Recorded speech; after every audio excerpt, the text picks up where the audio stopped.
The tour is over, and it's time for some rest. I commend. Cool it!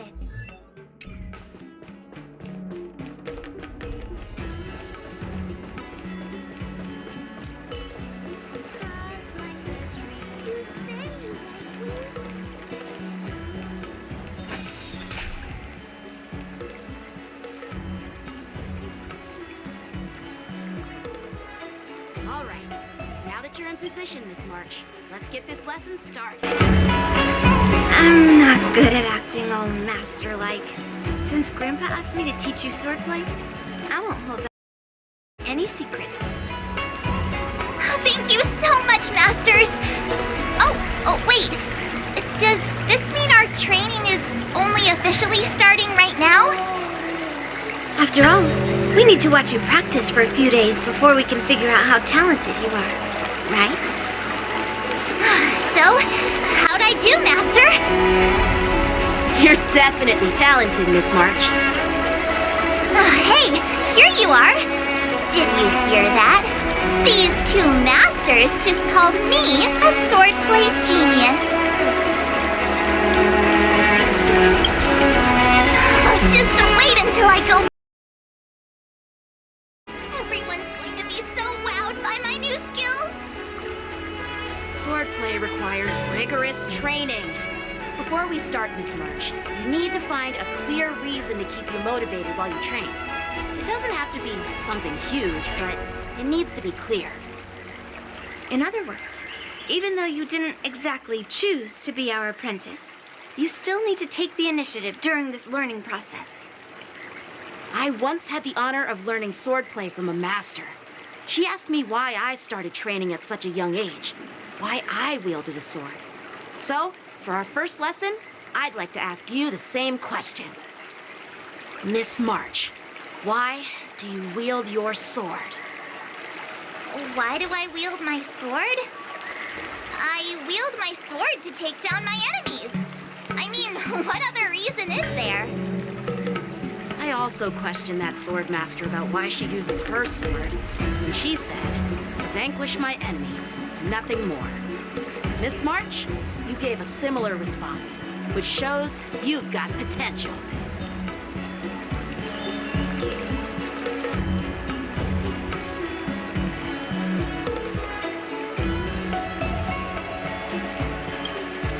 The best way to take down your enemy is with a blaster gun.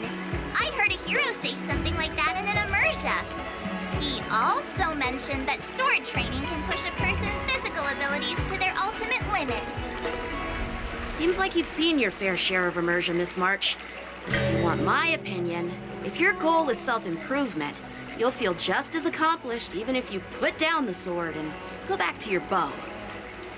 Oh, come on. Don't listen to his empty talk. Oh, now I'm curious to hear what Master Yunli has to say. Let me ask you something, March. Do you have any specific goals for learning swordplay? Like achieving a certain ranking in the war dance, or maybe you want to defeat someone, like Yanqing or me? Who do I want to defeat? Her? Don Hung? Himeko? Or Mr. Yang? If you can't think of anyone specific, why not set a simpler goal? Like, how many opponents do you want to defeat at once with a sword? I'll fight 10! 10? Oops, that just slipped out.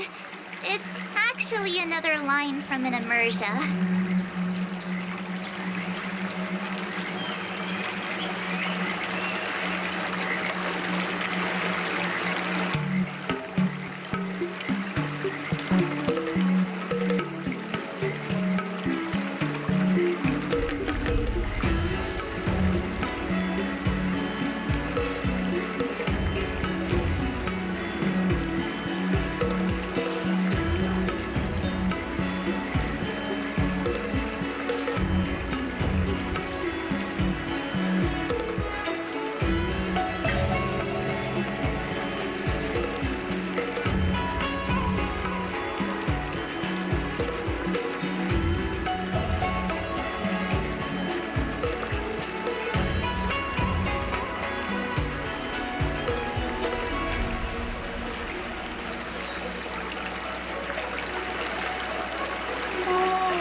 figured out what's motivated March to learn swordplay. Could it possibly be a merja about sword masters? Hey, now that you mention it, that actually makes sense. I'm super interested in Xianzhou immersia and novels. Even though I use a bow, almost all the great heroes in those immersia use swords. So I want to be a sword master too. See?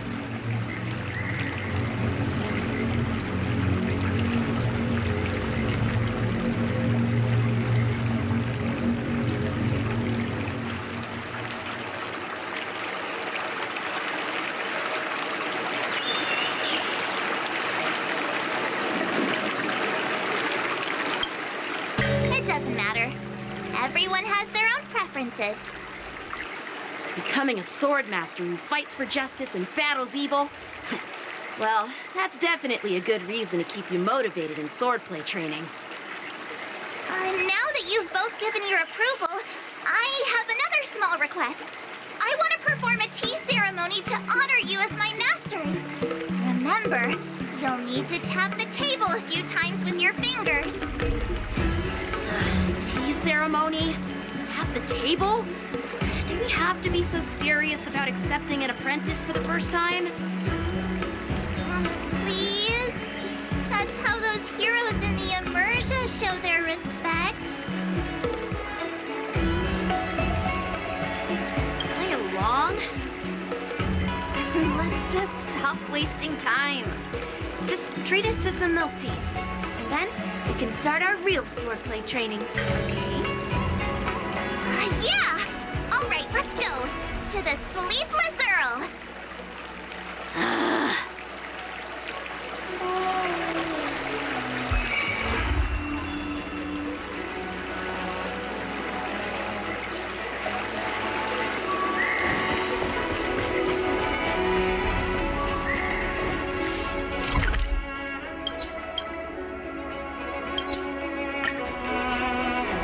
Boy is such an outdated art form.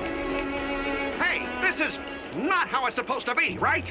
The Xianzhou is known for its tea culture and hospitality, but you're not treating me like a guest at all. Seriously, am I not a guest? Dear guest. Stop! Don't call me a guest. You're not even treating me as one. I want my tea just right. Not too hot, not too cold. But the tea you served was either freezing or scalding. Is this how you treat your guest on the Xianzhou? How fantastic! Your tea tastes like slop, and you even have the nerve to charge me for it. Are you trying to scam honest folks?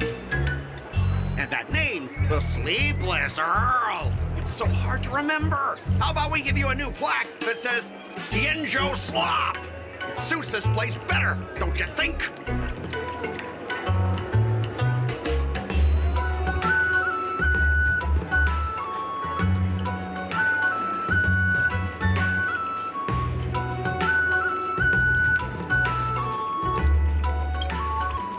Stop! You've gone too far. Oh, who's that trying to be a hero? It's me, March 7th. Cause more trouble and I'll show you who your mommy is. Wait, that sounded lame. Hey, say something for me. That's right. I'm your ancestor. Never heard of you. Now scurry back to wherever you crawled out from. Mr. Scott, I'm Yenching, a Cloud Knight Lieutenant. We've met before, and I suggest you stop causing trouble. Trouble? Ha! I'm just giving some feedback as a regular customer. The tea here is terrible, and now the Cloud Knights want to stop me from complaining about it? At this rate, who would want to ever come here for tea in the future? A regular customer? You? Yeah, what else would I be? The Xianzhou's prisoner? Anyway, if you're trying to bully this young lady, you'd better watch out for the weapon in my hand. Huh? Oh, that really scares me. Come on, you're not seriously trying to take my life with that piece of... Scrap metal, are ya? Scrap metal? This is my sword. I'm here to learn Xianzhou swordplay. Swordplay? Oh, I get it now. It's just another kind of play, right? That explains why you're dressed like you're in a show. You're not even from the Xianzhou, so why bother learning their swordplay? If you're feeling unsafe, I can sell you an IPC mech. Ha!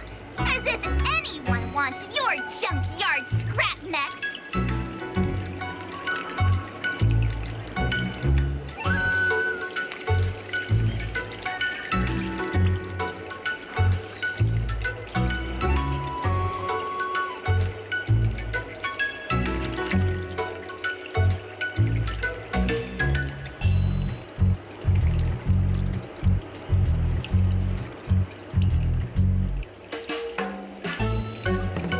Looks like you guys are totally clueless. Well, guess it's time to show these bumpkins something serious.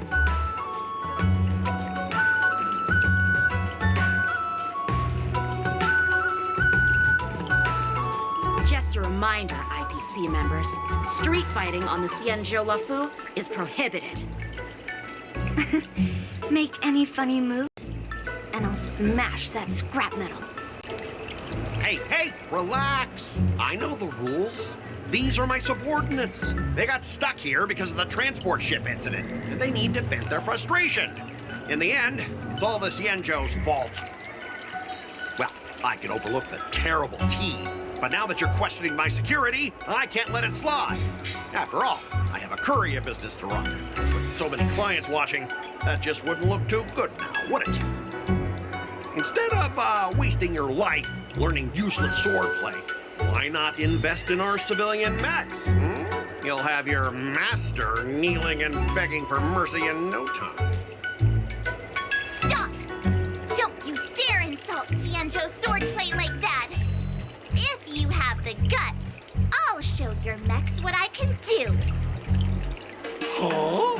A fight, you say? Now that you've thrown down the gauntlet, March 7th, I feel I'm obliged to accept your challenge. Say whatever you want, but once you see what our mechs can do, you'll be practically begging us for them.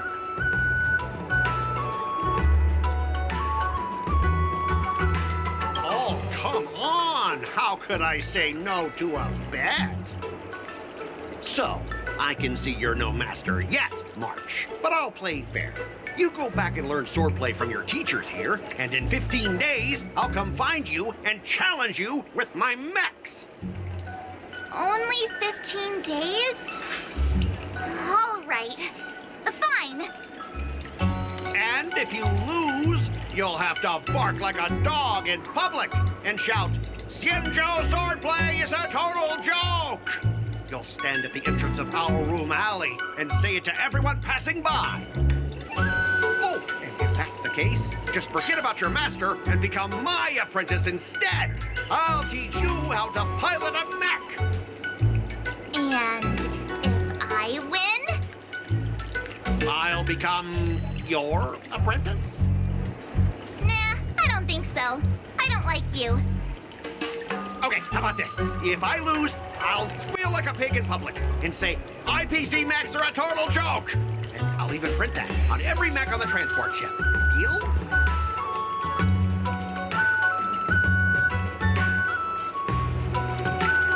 Squealing isn't enough. You also need to apologize to the owner of the Sleepless Earl and take back what you said about Xianzhou swordplay. Fine, I get it. But you've got to actually beat me with that little scrap of metal first. You all heard it, right? We'll meet again in 15 days. Let's go.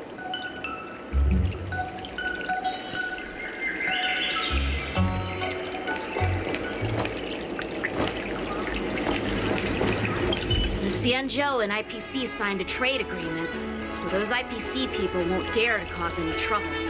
But, I mean, a bet like this is quite unexpected.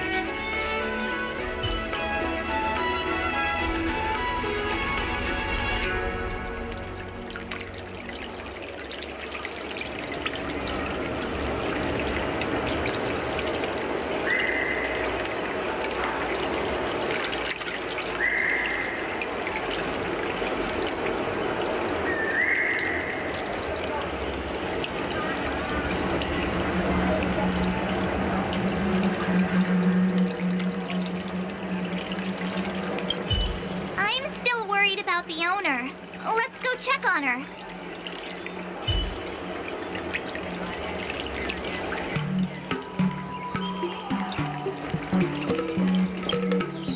Are you okay? Yes. Thank you all for your timely help. The shop facing a bit of flack from visitors is a minor issue, but Miss March's decisions to challenge him is serious. I feel responsible as if the shop has inconvenienced you. Don't worry. I can't stand by and watch someone be bullied.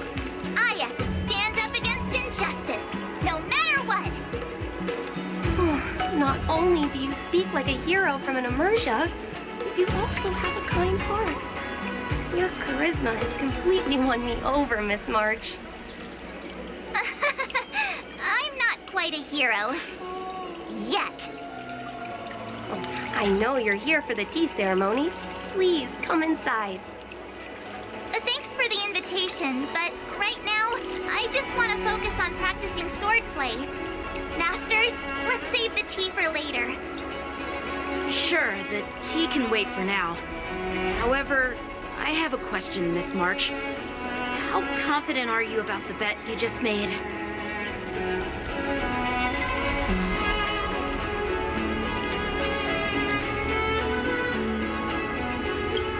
Come on, how could I possibly lose? You're right. It seems she really hasn't considered anything. I don't see any issue with it. Let March give it a shot. As long as she trains diligently, I believe she can easily deal with that hunk of IPC scrap metal. As long as she trains diligently. I'm now filled with determination, Masters. I'll learn swordplay well and teach that guy a lesson. You're my most trusted friend. You'll be my assistant teacher and make sure I learn swordplay properly.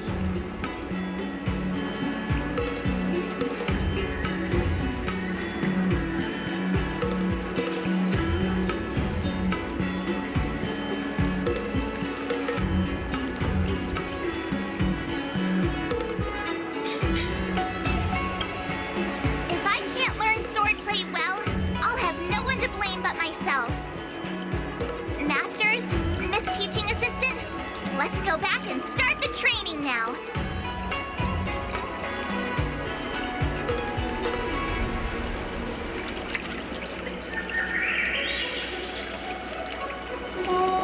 What type of tea can I interest you in?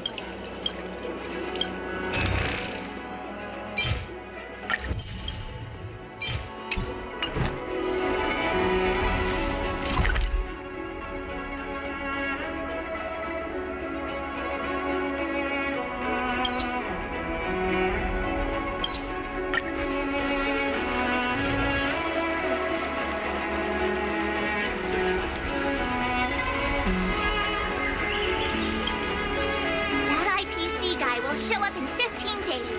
I've got to become a swordmaster by then. Becoming a sword master in a mere 15 days is quite challenging. But we can't lose our momentum, Master Yunli. Momentum alone will only keep you going for about 3 days. If you really want to stick with it, you need a solid plan.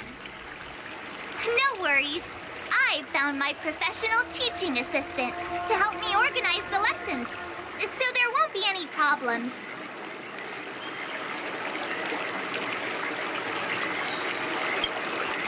Rest assured, Masters. If not in me, at least place your faith in her, my trusty sidekick. Miss March is really passionate about learning swordplay, and now she has a clear goal in mind. That's a good thing for her. There are many ways to defeat villains, but if you want to become a true hero, you have to focus on self-improvement. I hope you will always remember this, Miss March. Got it. It's all etched into my memory. Since you've got that in mind, it's time for me to set some targets for you. Please go ahead, Master Yunli.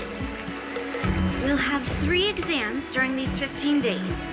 If you pass our tests, those pieces of IPC scrap won't stand a chance. But if you fail... That would mean Yunli is a terrible teacher. And if that's the case, I hope you won't force yourself to take on the challenge, Miss March. Hey! You are the terrible teacher here. I understand. In the Immersia, the disciple and the master share both honor and disgrace. If the apprentice fails, the master loses face too. Well, there aren't that many customs on the Xianzhou. I'm just worried about you getting hurt. But as long as you practice diligently and pass the tests, we'll feel confident about your duel. Now, let's go back to the first question I asked you. I'm sure you found a reason to wield your sword, right, Miss March? Absolutely! I wield my sword to become a hero. I want to fight for justice, punish the wicked, and make them quiver in fear and run away when they see me. Then keep that fire burning and learn with all your heart. You haven't said much, Miss Teaching Assistant. Any suggestions before we officially start training?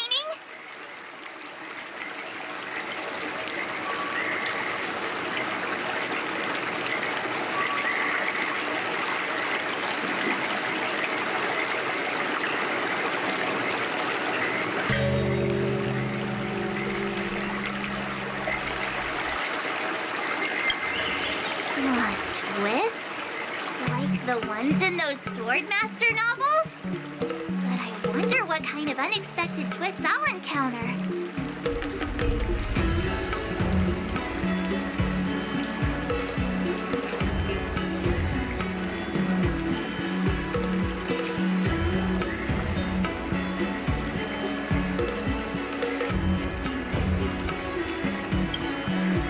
It'd be pretty awesome if that actually happened.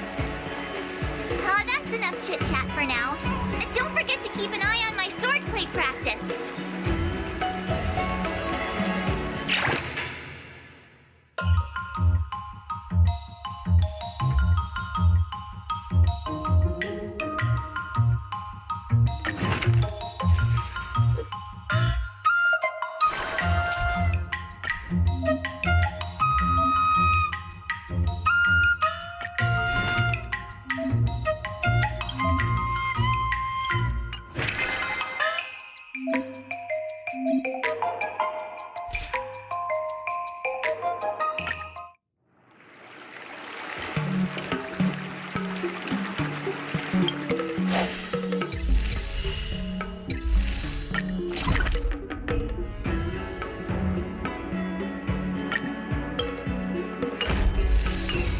Ever since March started learning swordplay from Yancheng and Yunli, her voice has been absent on the Express. I wonder how well she's progressing. Where has she been these days?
She'll begin.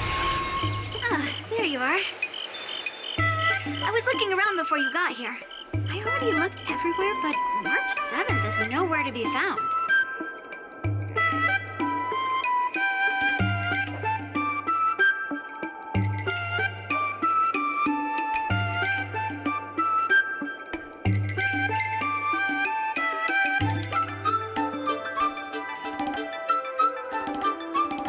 Nope. Let's just assume she successfully skipped class. Actually, she's been quite diligent in her swordplay practice and hasn't taken many breaks lately. I think she deserves a day off. Besides, I used to skip classes even more than her back when I was still learning. If I was in the mood, I could train for 3 days straight. But if I wasn't in the mood, none of my seniors could find me. So, I can understand where she's coming from.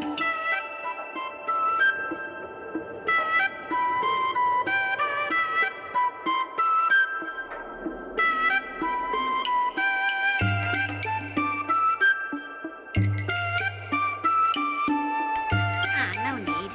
I asked you to come, so I won't send you away empty-handed. Since you're here, let me treat you to some tasty food. I'm more interested in you today.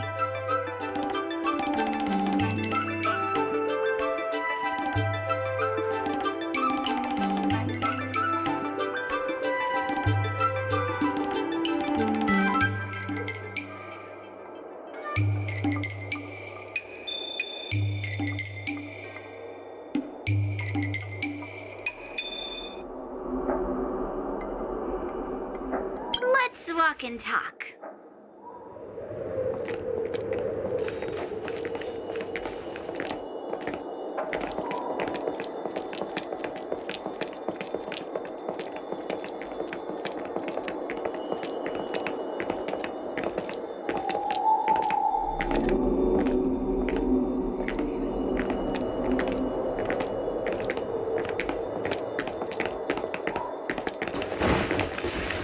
Lingsha told me there's tasty food in Arum Alley.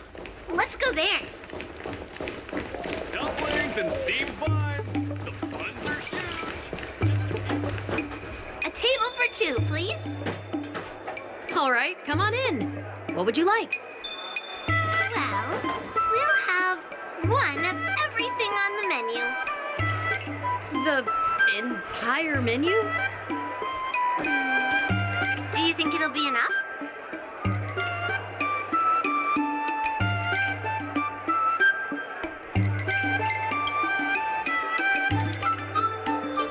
Oh, don't worry. There are two of us. Well, then I'll start making a few dishes, and if you need more, just let me know. Thank you.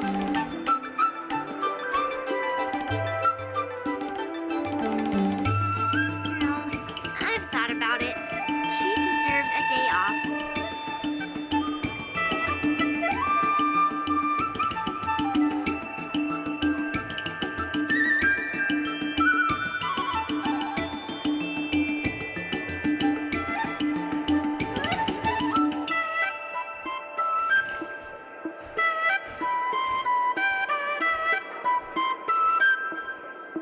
No, I've thought of... Yeah. I mean, not too much, actually. Grandpa said to never be stingy when it comes to making friends. So, how big is your appetite?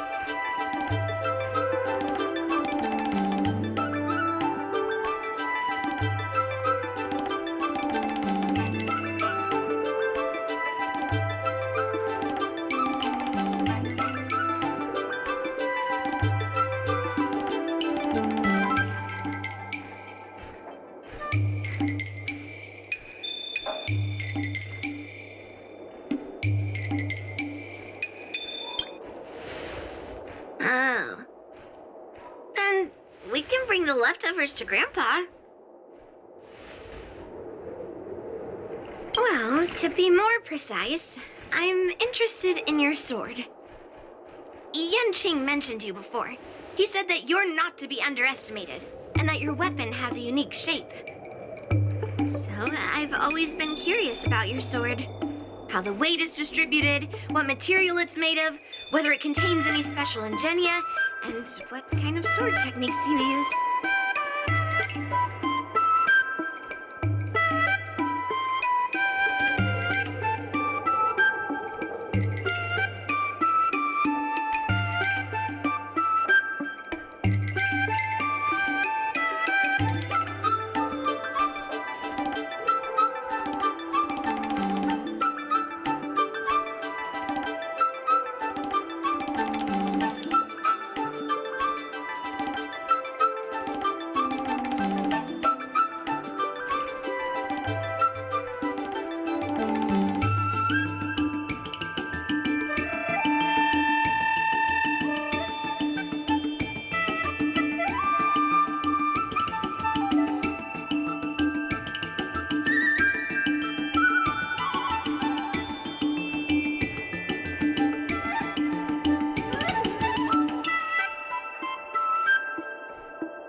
A bat?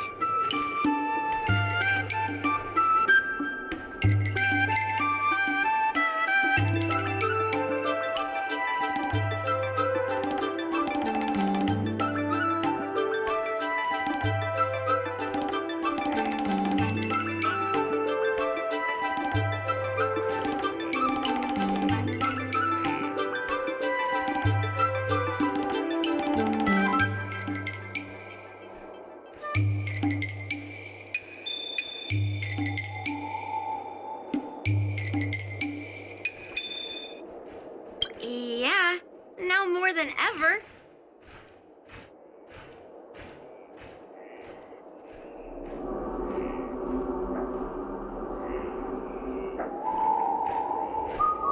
So, it really is a baseball bat.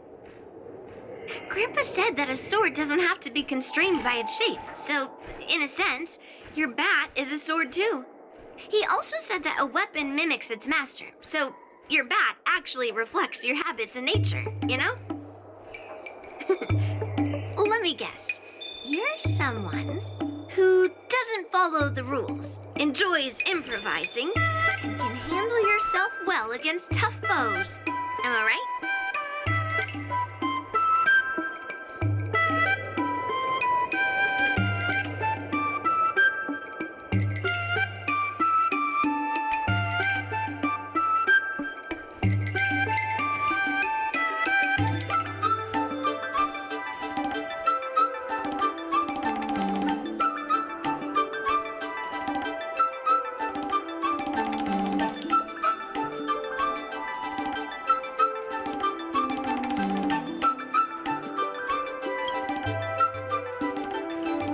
Amazing, right? And I bet you always say something silly like, rules are made to be broken. I've come across so many sword wielders who acted all righteous and moral, but were really just liars. Their swords always told the truth, though. They told me that their wielders were just a bunch of frauds who relied on their divine weapons for everything. I've hunted down hundreds of swords like this so far, and every single one of them has been melted down.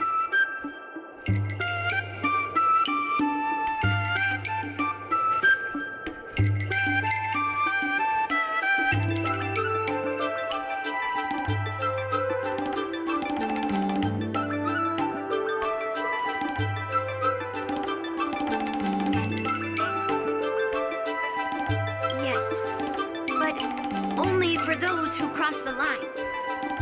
Melting their swords is my way of protecting those weapons. But just looking at a sword is not enough. Grandpa always says, words and expressions can be deceiving, but in a fight to the death, a sword's movements never lie. The war dance is just around the corner. You'll be participating, right? Miss Yunli, for talented swordmasters like you, the war dance is a perfect opportunity to show off your skills and make a name for yourself. But for people like her who have already made significant contributions to the Xianzhou, they maybe don't need to prove themselves on the war dance stage. It has been a while, Miss Nameless. And you are?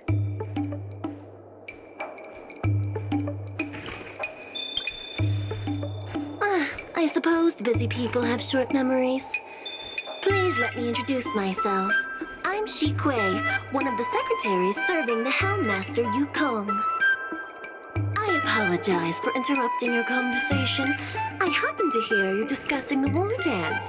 And since this person is an old acquaintance, I thought I'd come and say hello.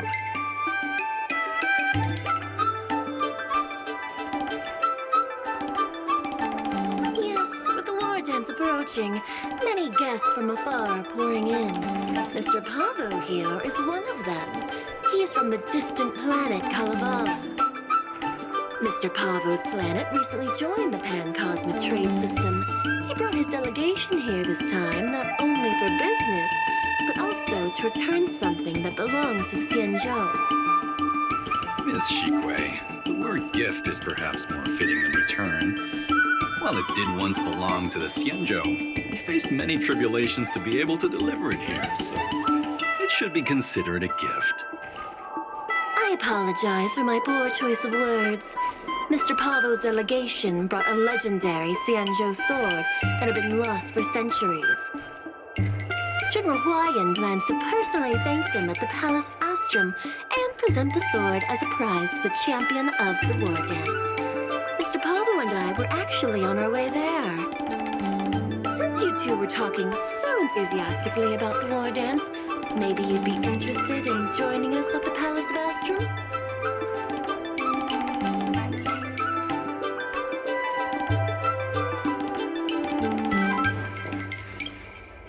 Nice to meet you both. The journey to the Xianzhou Luofu wasn't an easy one, but the scenery here is worth it. It's completely different from my homeland. Once the formalities at the Palace of Astrum are finished, I'll find a quiet spot on this street and plant a seedling. And then my mission will be complete.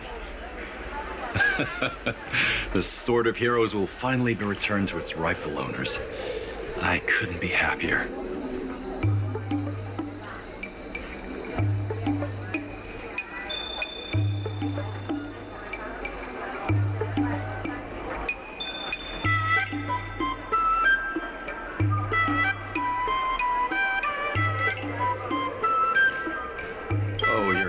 Interested in my home planet? That's great. Your Excellency is welcome to visit us at any time. Even though the trade route just opened, it still might take around 200 system hours to get there from Pier Point. But our planet is really great. Sure, it's a bit cold and the food is a bit repetitive and houses aren't as fancy as those on Pier Point, but that doesn't matter. We've discovered massive supernium deposits, and we're on the path to prosperity.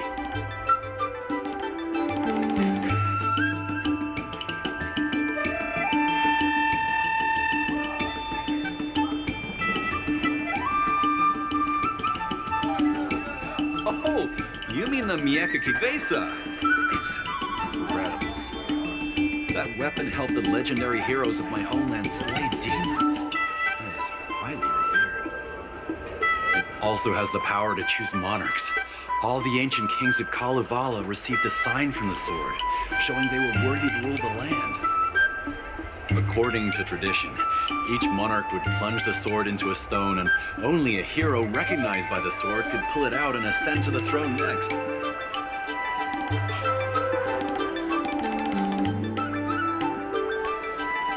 Well, those are just legends from the past.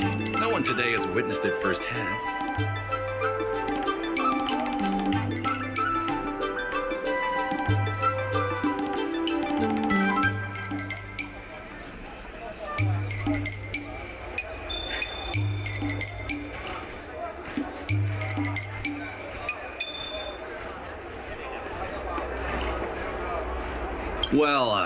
times have changed, and now that we have a council in place, the idea of a sword crowning a king has become a joke. Besides, it wasn't a native of Kalevala who last pulled out the sword and recognized its connection to the Xianzhou ship. It was a visitor from afar. While the sword holds great historical significance for Kalevala, it doesn't truly belong to our world. The old-timers on council had a heated debate about whether to return the sword. They eventually unanimously agreed to let the Mieka Kivesa return to where it truly belongs. That's the best possible outcome.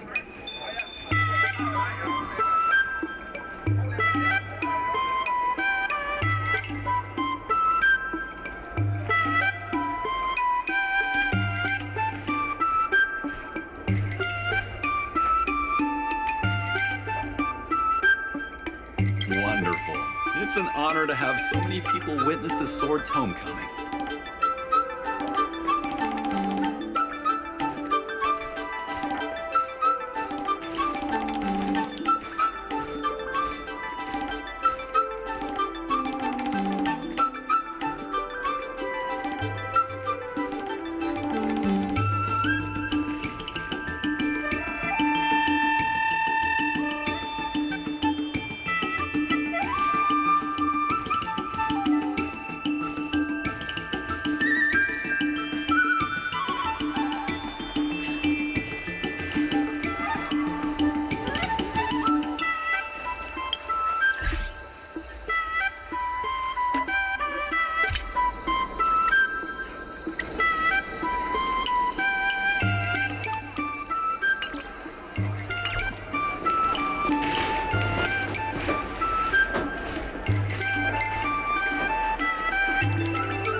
Together.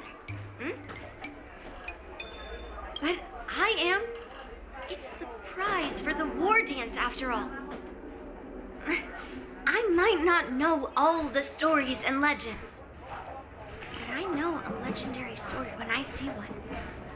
Grandpa always asks me to go look at swords with him, but he hasn't said anything about this one. It's really weird. But now that we're invited, let's go and check it out.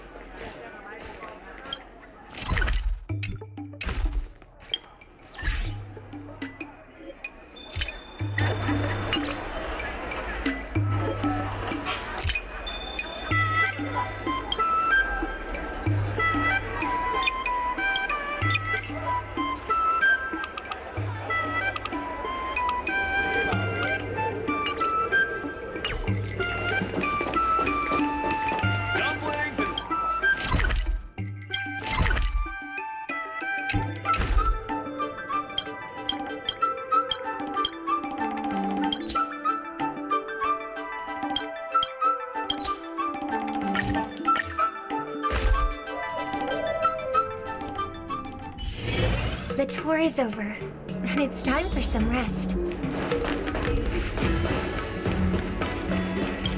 There you are! Come on, let's go to the ceremony together.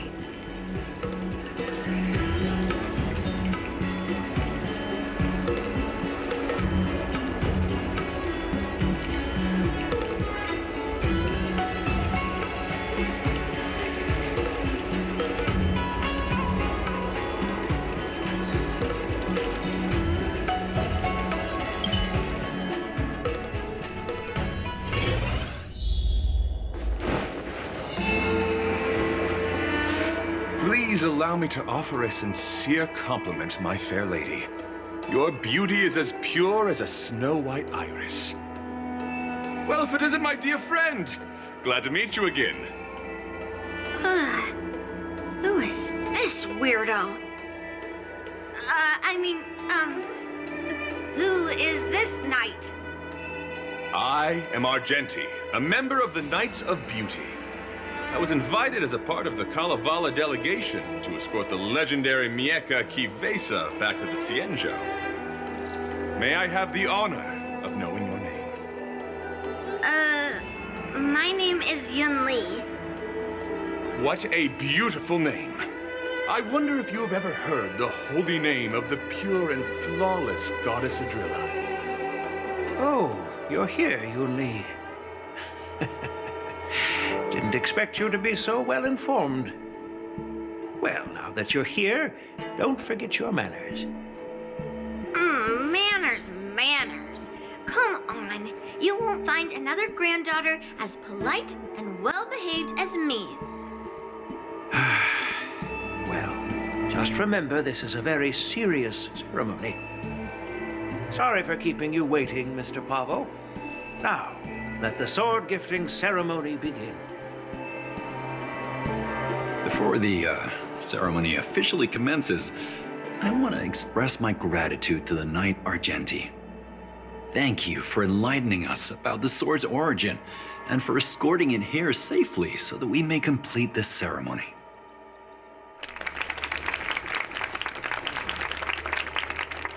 On behalf of the Kalevalan delegation, I, Pavel Kalistaya, am here to return the legendary Mieka Kivesa to the Xianzhou Alliance, its rightful homeland. I'm truly grateful for Kalevala's noble act of returning the sword and for the Knight of Beauty's chivalry. Now, as we gather here on the Xianzhou Luofu, I officially welcome the sword back to its homeland. Mieka Kivesa. It's a fitting name for a sword with such a legendary past. I still remember the name engraved on this sword the day it was forged. Guyin. It was forged by Hangguang, a craftsman from the Zhu Ming's Pyrojaya Forge. Wait, Hangguang? Although its blade is worn and cracked, its essence remains as resilient as the Xianzhou Cloud Knights. All it needs is some repairs and polishing by the skilled craftsmen of the Artisanship Commission to regain its former glory. I've decided to entrust this sword, Guyin, to the Luofu Artisanship Commission for restoration. Furthermore, it will serve as the prize for the champion of the Luofu war dance. This sword will be wielded against abominations to protect our homeland and live up to the mission of the Kalevalan delegation that returned it from so far away. Thank you, General. It is an honor for Kalevala. Now, esteemed Knight and delegation members, please head to the Artisanship Commission, where... No! This sword was forged by Hangguang. Yunli! These esteemed guests have brought back your father's last work. Where are your manners? Oh, I didn't realize this sword was actually forged by your father. Returning it to its rightful owner is, Grandpa, give me that cursed sword right now! I'll melt away the remnants of that man's curse once and for all!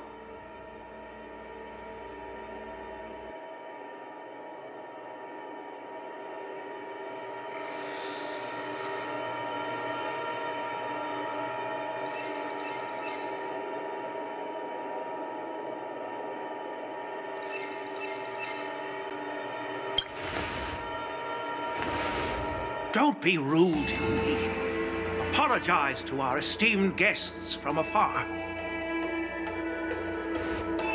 I'm sorry. I'm sorry for making a scene.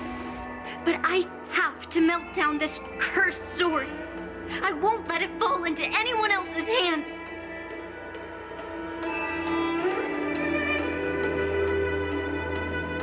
Yunli, please, go for now.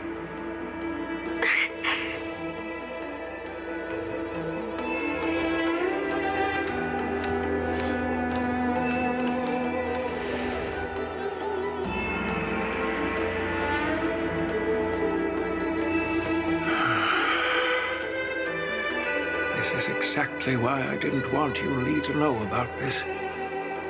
I didn't want to create trouble, but trouble found its way here anyway. Perhaps it really is divine intervention. Could you, please, keep an eye on Yunli for me?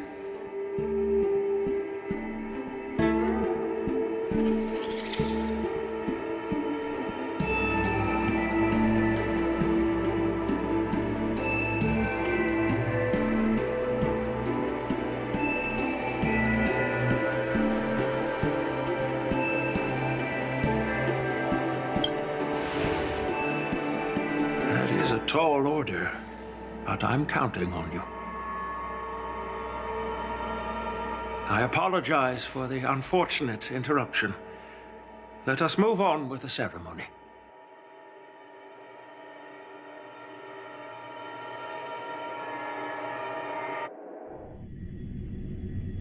Unless I'm mistaken, Yunli should be around here somewhere.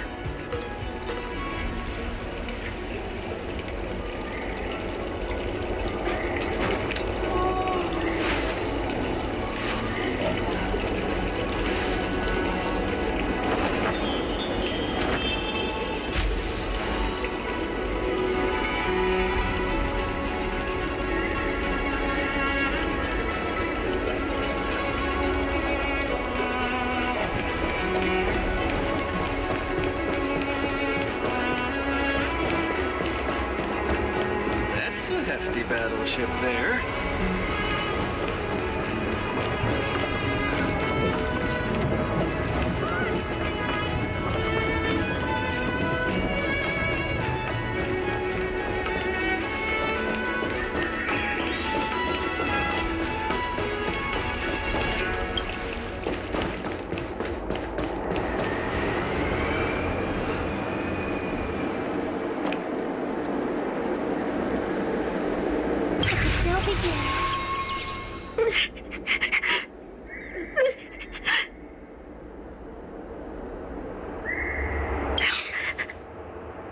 Stop watching me and say something.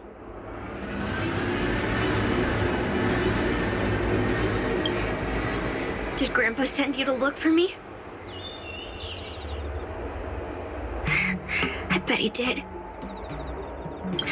Just so you know, I'm here just waiting for the perfect moment to snatch that sword.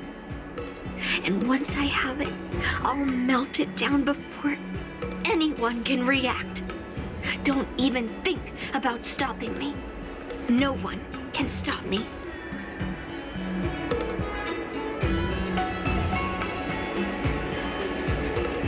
Grandpa sent you here. Surely he doesn't want you to help me. Have you heard of cursed swords? That sword is one.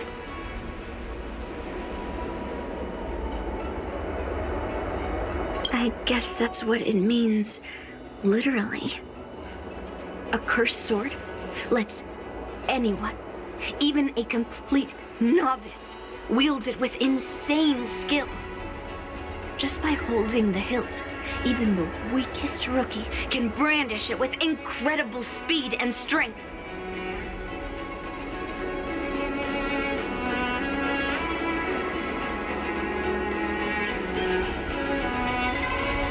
I'm not joking around, and I'm not making up some crazy story.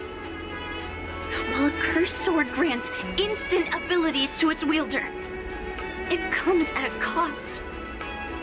It's like continuously adding fuel to the forge. With each swing, the sword drains the wielder's blood and essence. Day by day, the fuel will run out, leaving nothing but an empty husk. Soon enough, it will no longer be a person wielding a sword, but a mindless, killing machine, consumed by bloodlust and murderous thoughts.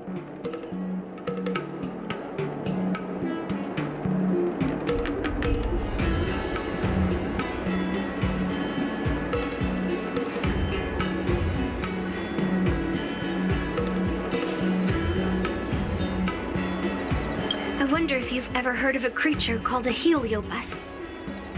It loves to feed on human emotions and memories, and excels at manipulating its hosts. There was a lunatic swordsmith who infused metal blades with heliobi, as he was obsessed with turning weapons into living things. And this is how cursed swords were made.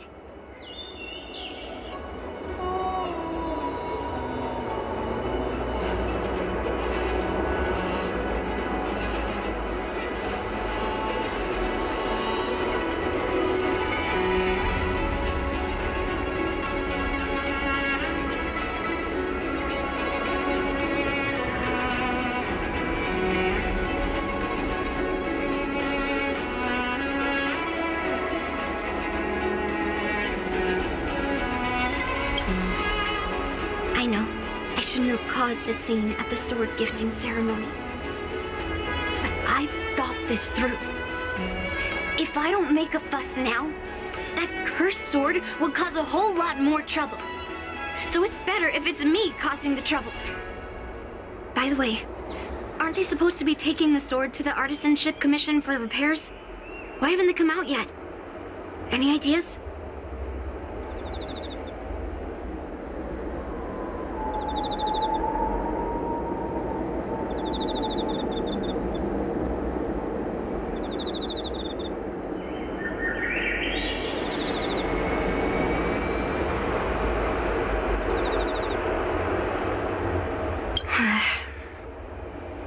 Looks like they're not going to show up here.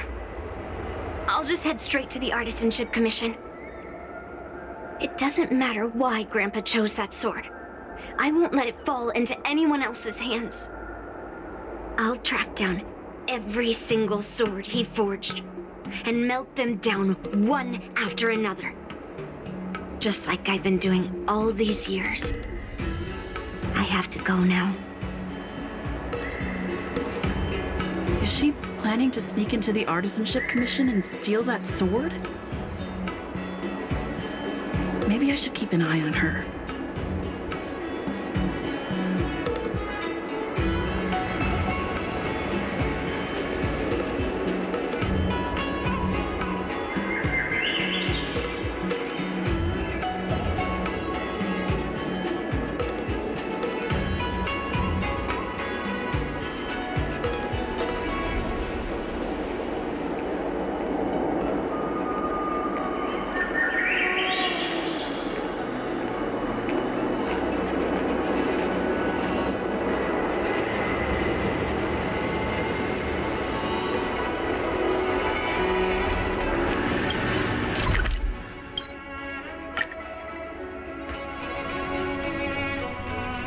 The Artisanship Commission is so big.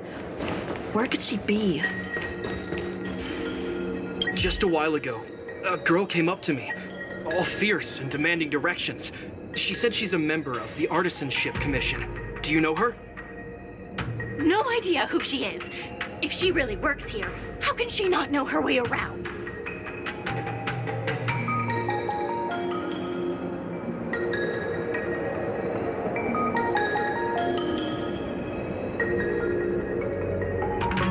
I see. That explains it then. Explains what? It explains nothing at all. She said something like, I'm a member of the Artisanship Commission. Where do you keep your precious stuff? I got scared and pointed her toward Master Gongshu's warehouse, where he stores his arumatons. Wait, why did you give her directions? What if she's planning to steal something?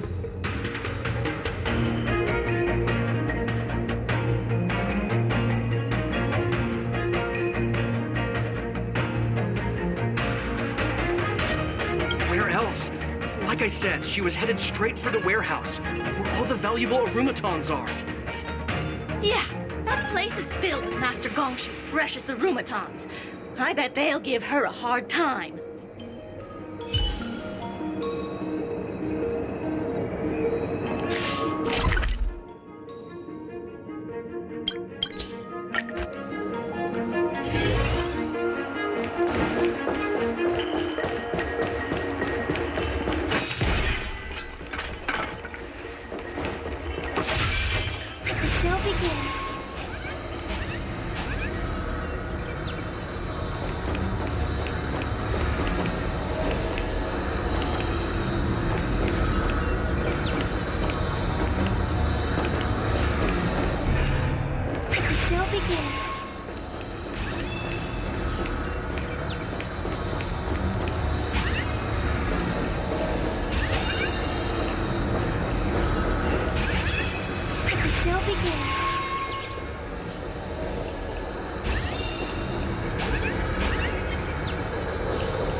What are you doing here?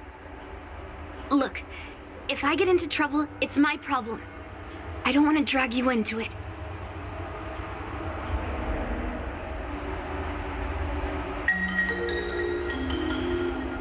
Fine. Let's smash these metal cans first. Then we can talk.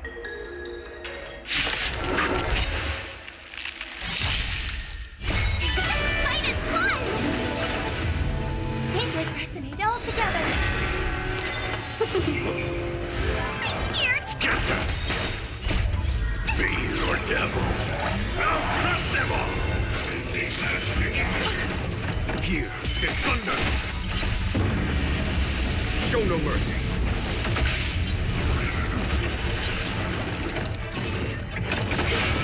Talk. Stars echo.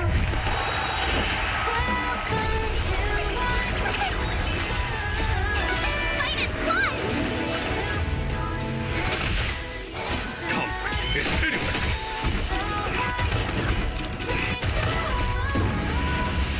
Show no mercy.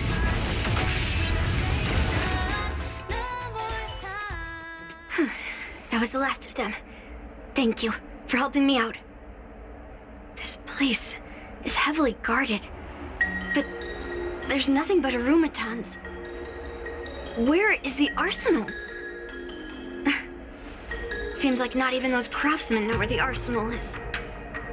At this rate, we won't find anything. And Grandpa might take me away before I can do anything. You're not really here to help me. You're here to stop me, right?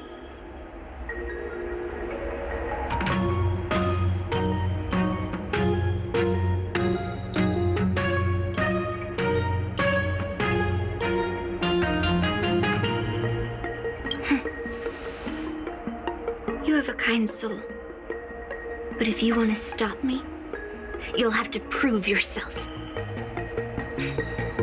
You probably think I'm being impulsive and unreasonable, right?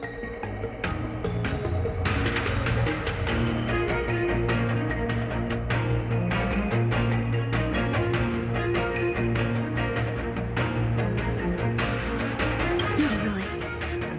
Do I come across that way? Well, I guess I can't deny it.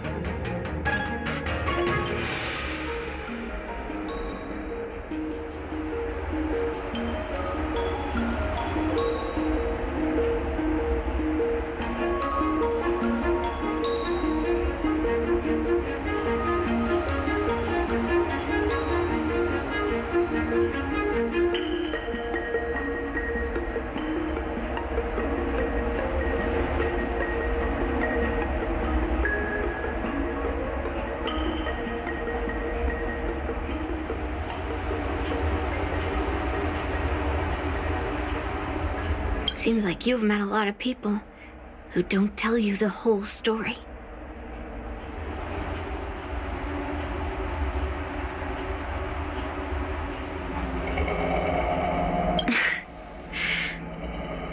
Look, I owe you an explanation, but this isn't the best place to talk. We need to find somewhere else. Let me be clear, though. I'm still pretty riled up. This is just a temporary break. I already told you about Yunli, the sword that was returned during the ceremony. It's a cursed sword with a heliobus inside. And Hongguang, the swordsmith who forged it, is my father. I rarely mention his name to anyone other than Grandpa. Maybe, like you said, I've been avoiding having to talk about him. But as long as my mission to hunt down cursed swords continues, it's impossible to avoid the topic forever. For some reason, I feel like I can open up to you. Honestly, I don't remember much about him. All I know is that the Pyrogyre Forge used to be a bustling place, with people from all over coming to get one of his swords. They called him the greatest master craftsman since Yingxing. I didn't catch all the details, but I do remember seeing him forge those amazing swords, while the visitors watched with smiles on their faces. I used to believe that craftsmen brought happiness to others. The swords crafted by the Pyrogyre Forge are famed across the stars. They possess exceptional sharpness and invincibility. With these legendary weapons, even ordinary people can become skilled warriors, capable of overcoming the most formidable opponents. But then, he became obsessed with becoming a famed swordsmith, and started crossing all sorts of lines. He forged cursed swords that should never exist. And all those people who desired those twisted swords started flooding into the palace. However, just like Grandpa said, those who excel with the sword will eventually suffer by it. The palace was overrun with visitors from afar. Some left empty-handed. Others got swords that didn't fulfill their desires. And some even resorted to stealing. And in the midst of all the chaos my father created, he ended up being stabbed by one of the swords he forged. It was so sudden and unexpected. Everything went silent for a moment. All I could hear was the sound of bones breaking and blood pouring out. I was frozen in place, unable to move. It was only when my mother pushed me away from the deadly swing of the cursed sword that I managed to escape. I don't remember much after that, except for the pounding of my heart and the sound of my own gasps of breath. I could hear the smiths in the Pyrogyre Forge shouting, "Run away, Yunli!" and the screams of agony. My tears wouldn't stop, and I couldn't see anything. I kept gasping for air until I collapsed in a pool of blood. If General Huayan hadn't arrived in time, I probably wouldn't be here talking to you now. After that, General Huayan took me in and treated me like his own granddaughter. To me, he is 100 times better than my sinful father. He taught me forging and swordsmanship. Hangguang paid for his sins, but his troubled legacy must not go unchecked. According to the records, he forged a total of 1,382 heliobus cursed swords, and 182 of them had unique designs. When I joined the Pyrogyre Forge for training, I made a vow to hunt down all those cursed swords. So far, I found 312 of them, and Guyan will be my 313th. Like all the other cursed swords, I'll separate it from the heliobus. Then, I'll melt it down and make it part of the Blade of Forged Remnants. I've said my piece now. Even though it'll be tough for Grandpa, I still have to melt down the sword.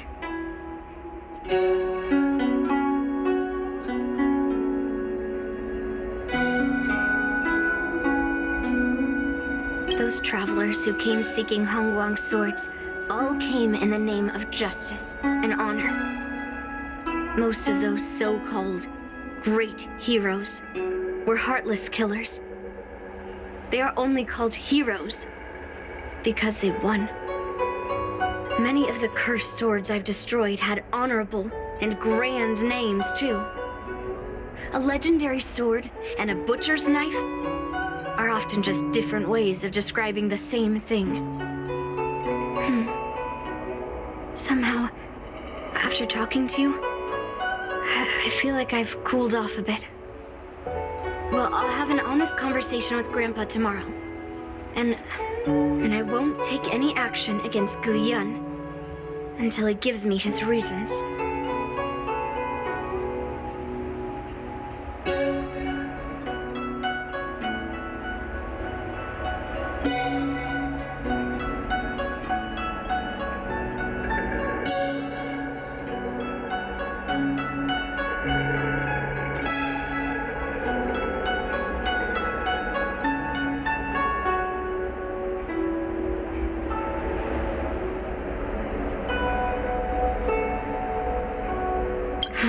Yeah, I shouldn't have done that in a public place. Anyway, thank you. We'll catch up tomorrow. I should go back to the Palace of Astrum and tell General Huayan what happened at the Artisanship Commission.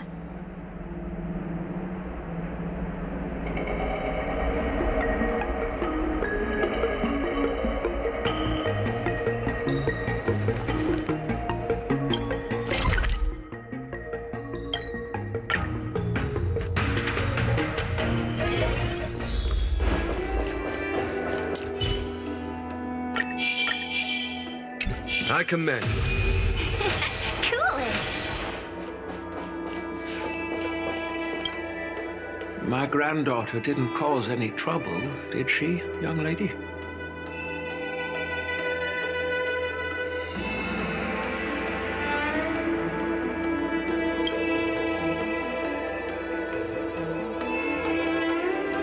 Sorry for all this trouble. Yunli told you quite a bit. Now it's time for this old man to tell my side of the story. Buong was my beloved disciple. A rare genius not seen in the Pyrogyre Forge since Yingxing. However, talent can sometimes be a curse. He had an unusual fervor for forging, and he dreamed of forging a sword with self-awareness that surpassed that of humans. He believed it would make warriors invincible without any training.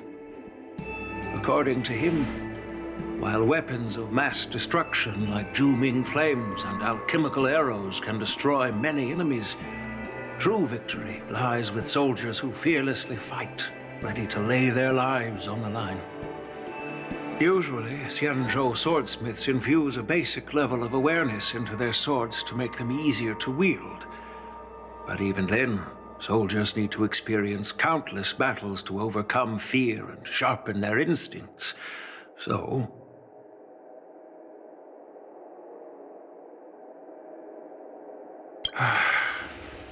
by infusing heliobi into swords, he managed to forge weapons that could grant their wielders strength and valor, and even make decisions for them. However, weapons are different from regular tools. They are meant to kill, plain and simple. After countless battles, all the anger, fear, and bloodlust are soaked up by the heliobi within the swords.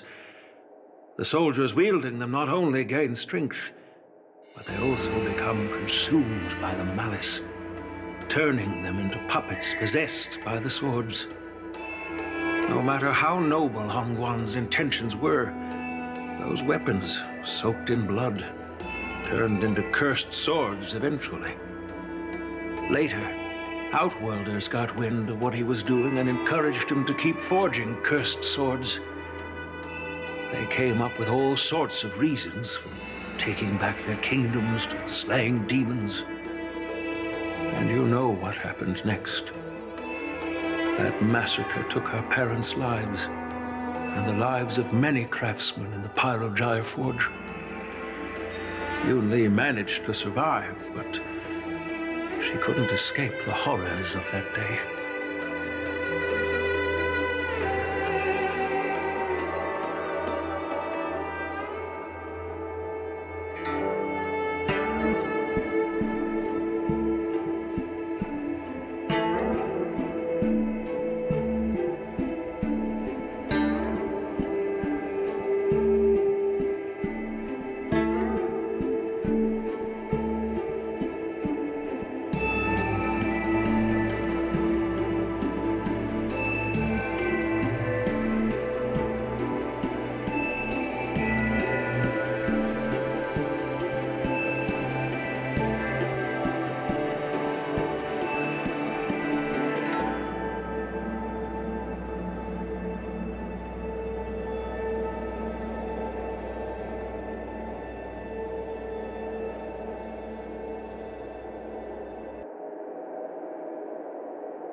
Yes.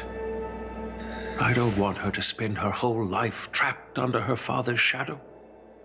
She doesn't deserve to carry the weight of his mistakes. Despite her vow to hunt down and wipe out all cursed swords, fulfilling that vow requires immense effort. Traversing the starry seas in search of the swords is like finding a needle in a haystack. And to reclaim those swords, she has to duel the bloodthirsty wielders, teetering on the edge of life and death. She has taken back over 300 cursed swords and has suffered the same number of fatal wounds. I took her in to give her a chance at a normal childhood, not to send her on a sword-hunting journey. Even if she manages to melt down all the cursed swords one day, what will she do with her life after?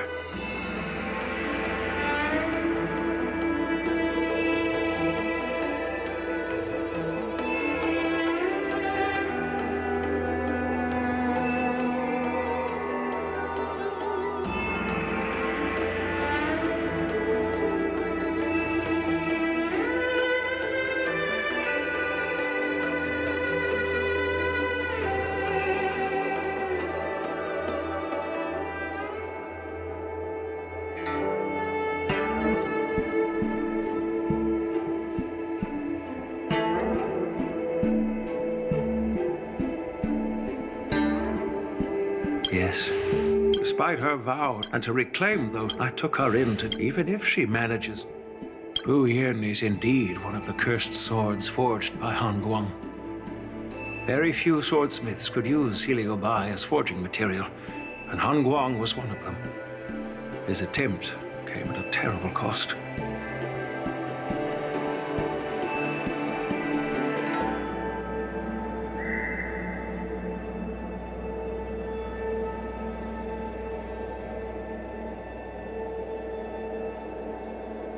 I thought this sword could be an opportunity.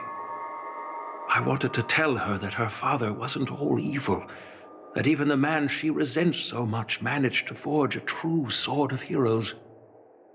I also wanted to find a chance to tell her about the history and origin of this sword, but not during the ceremony. As you saw, it wasn't a good time. I've instructed the Artisanship Commission to keep the sword safe in the arsenal. If you have any doubts, feel free to ask the people involved.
Since my granddaughter mentioned talking to me tomorrow, I'll be waiting for her. By the way, you watched over her for quite some time. You must be exhausted, aren't you?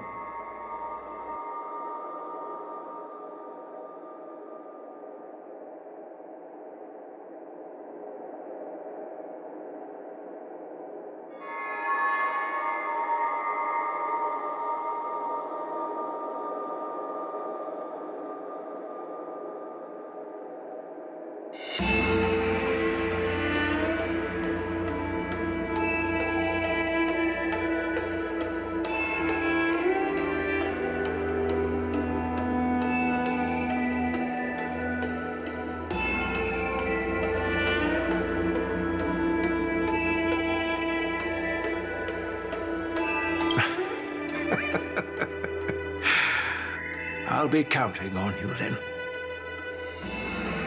Time to go back and find that class-skipping March 7th.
Birds are born with no shackles.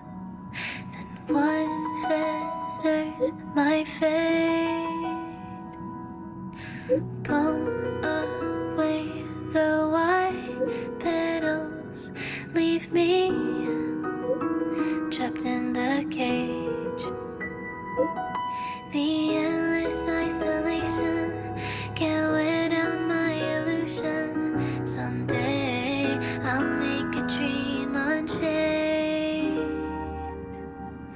Let my heart bravely spread the wings, soaring past the night to trace the primal light. Let the clouds heal me of the stings, gently wipe the sorrow off my life. I dream.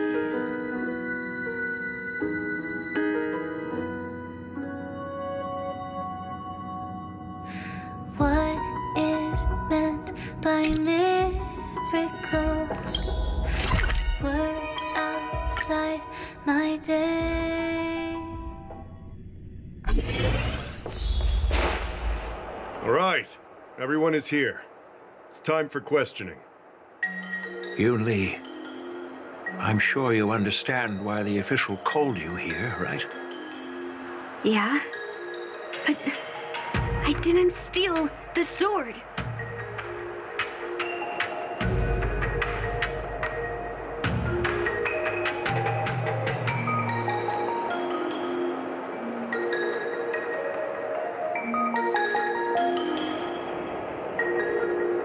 Now is not the time to use your reputation like that. If we don't recover the sword, we will be breaking our promise to the Luofu and betraying the delegation. We're counting on you to find the truth, Official Dahao. Yes. It's my duty to thoroughly investigate the case. Even though Yunli is firm in her words, we can't just rely on her testimony. After everything, the sword still got stolen. They should have given it to me from the beginning. In this case of Gu Yun's theft, everyone involved seems suspicious to some extent. Miss Yunli is the main suspect. First, During the sword gifting ceremony, Yunli openly expressed her intention to steal the sword. She even mentioned it multiple times. After the ceremony, she broke into the Artisanship Commission and destroyed arumatons in an attempt to get the sword. Am I right? That's true. The Realm Keeping Commission inspected the arsenal where Gu Yun was stored, and there were no signs of forced entry through the doors or windows. The only possible entrance or exit was a small window gap, just a few inches wide.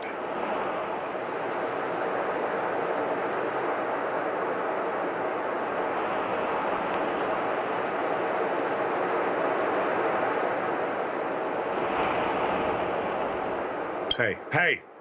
It's just a theft. The box containing Gu Yun was opened and the sword went missing.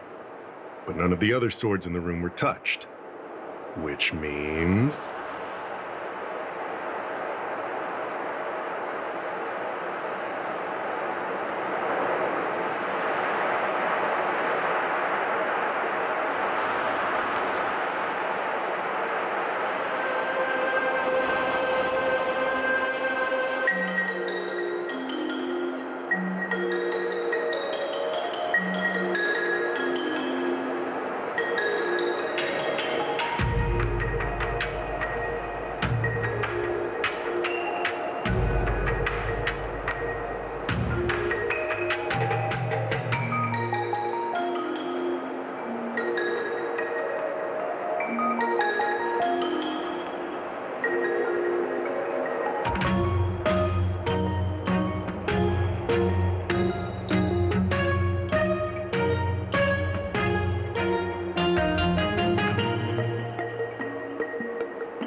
About the box and the cursed sword.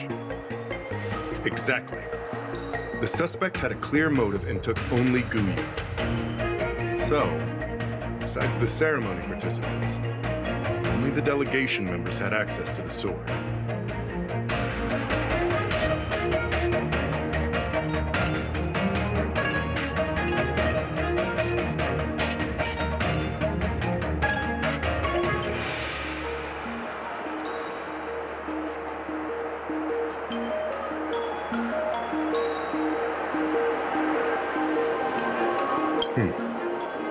In that case, why would they return it to the Xianzhou in the first place? That makes sense. The delegation, led by the Knight of Beauty, delivered the sword to the Artisanship Commission. The craftsmen who received it testified that they didn't take anything from the arsenal.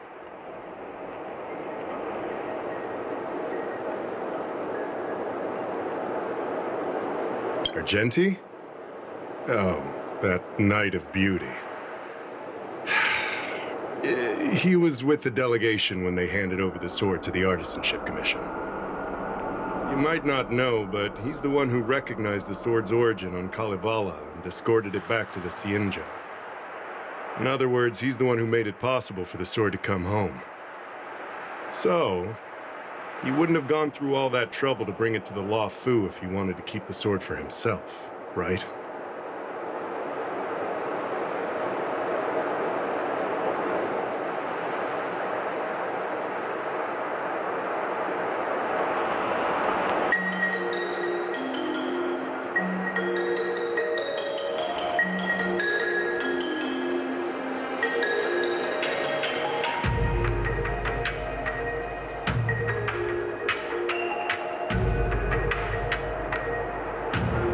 Master Gongshu checked the work records, and I questioned all the craftsmen and apprentices who were on shift at the time.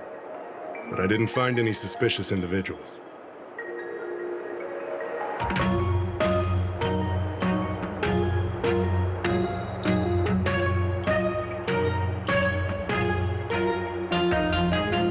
So, did you steal it?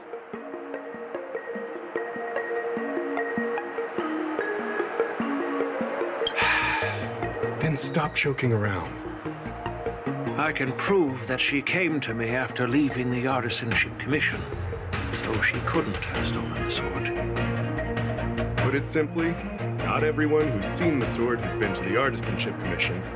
Not everyone who might want the sword has seen it. So, the only remaining suspect is Miss Yunli.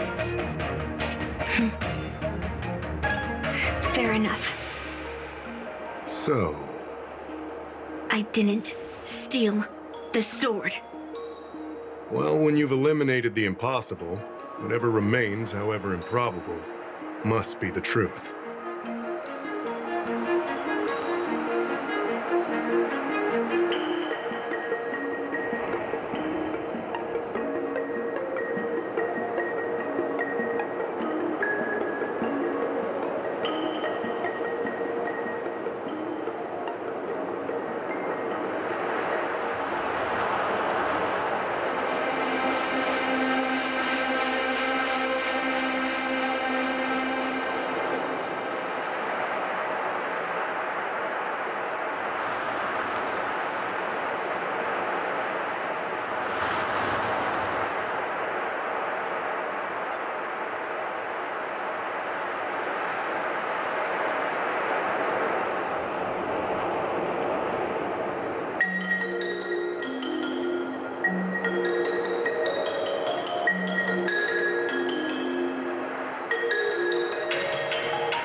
If you want to prove me wrong, better come up with some solid evidence. Let me gather my thoughts. I need to help Yunli clear her name. Did we miss any clues? I don't want to make things difficult for official Dahao. Let's do this his way and prove my innocence. If I can find that cursed sword, I can prove my innocence right away. Well, don't blame me if I find it first and melt it down. There's something else bothering me. Why would the thief take the sword, leave the case behind? Did they melt down the sword like I wanted to?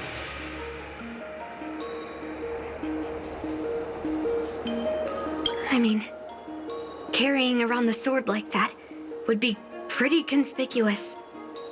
Wouldn't a thief prefer to take the case as well?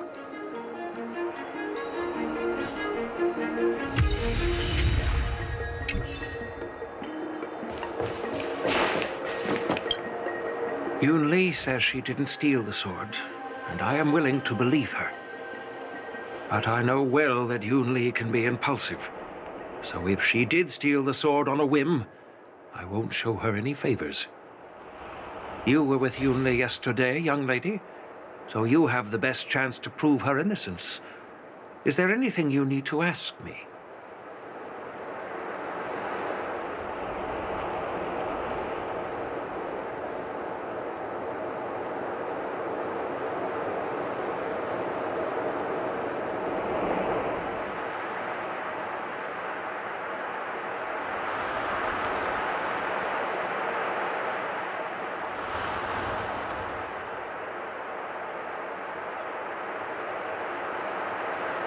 No, she was still mad at me, so she didn't come by.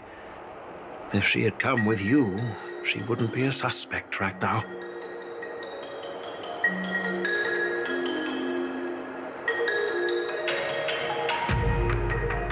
After the ceremony, Argenti carried the sword case, and together with the delegation, they were escorted by the Cloud Knights to the Artisanship Commission. The artisan there confirmed that the sword was safely stored.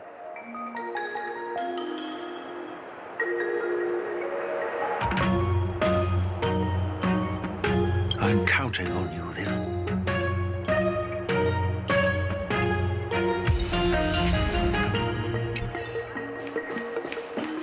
If you've found any clues, feel free to tell everyone.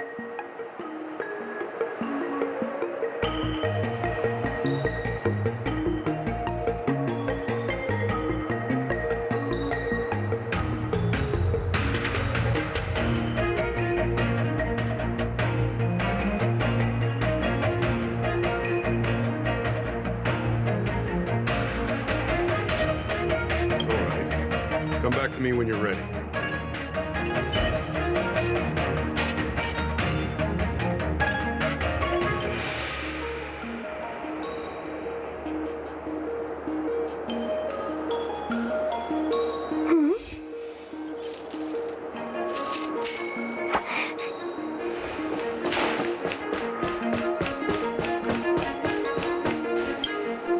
Yes, I received your message yesterday and went to the arsenal to check on it. But when I went back this morning, all that was left was the case. I don't know anything else, so asking more questions won't help, I'm afraid. However, as the Master Artisan of the Artisanship Commission, I've got to clarify something. Even though the sword was stolen, this commission is still highly secure. Wait, no.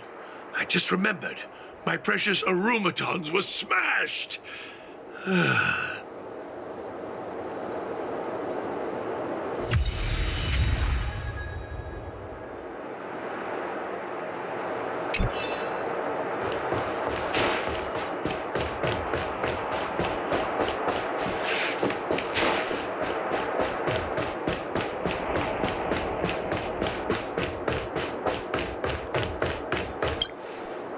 Could have thought that the Miekaki vesa would be stolen, and that the prime suspect is General Huayan's granddaughter?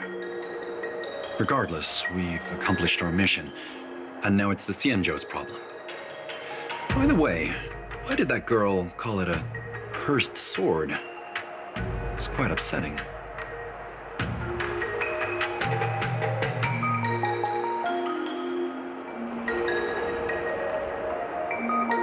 That's enough, young lady. Let me get something straight.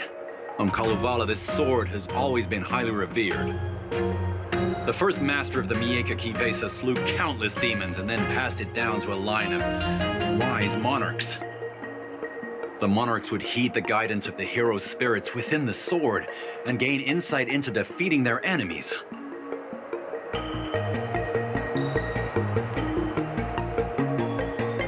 What is, Helio? What? Never mind. Point is that the Miekaki vesa did help the ancestors of Kalevala build a strong foundation. It's definitely not a cursed sword.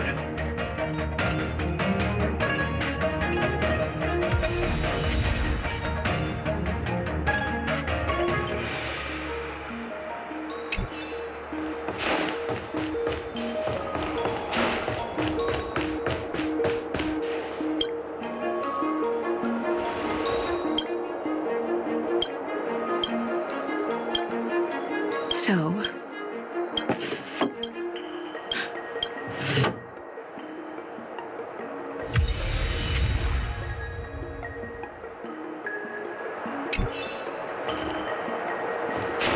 If you've found any clues, feel free to tell everyone.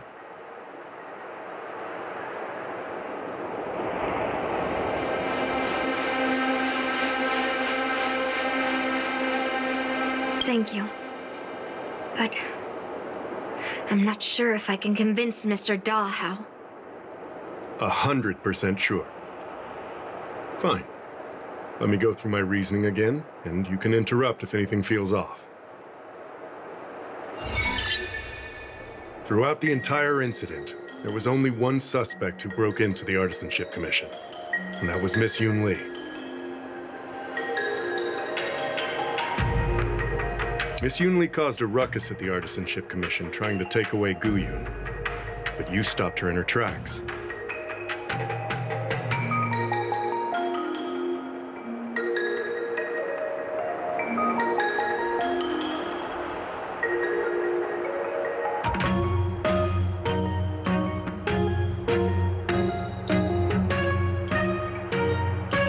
After bidding farewell to you, Yunli pretended to leave, but snuck into the arsenal alone and stole Guyun.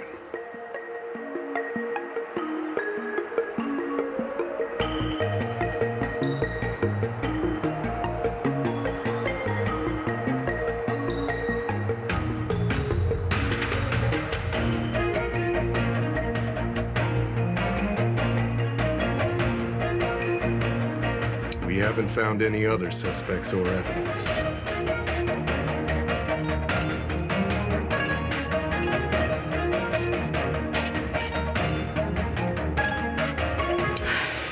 prove this? Throughout the entire incident, there was only one suspect who broke into the Artisanship Commission. On second thought, Take your time. My reasoning is solid.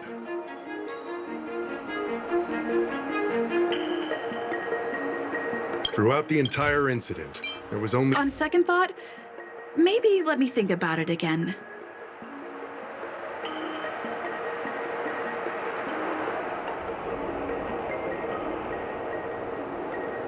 Take your time. Throughout the entire incident, there was only one suspect who... On second thought, Take your time. Throughout the entire incident, there was only one suspect who broke into the Artisanship Commission. on second thought, Take your time. Throughout the entire incident, there was... on second thought, Take your time. Throughout the entire incident... on second thought, Take your time. Throughout the entire your statement isn't quite accurate. Argenti, the delegation members, and even me, we were all at the Artisanship Commission at some point.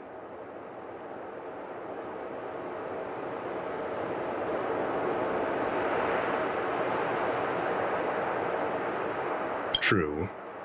But they all left after delivering the sword. And the craftsman overseeing the handover confirmed that they couldn't have left with the sword.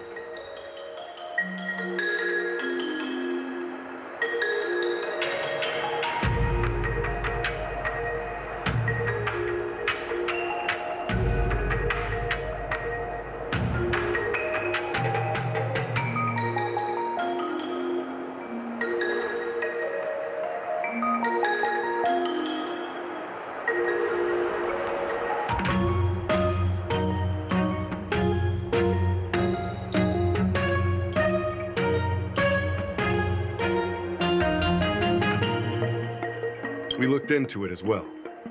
Before Gu Yun was handed over, the side crane at the entrance of the Artisanship Commission captured you leaving. But there's no record of Miss Yunli leaving.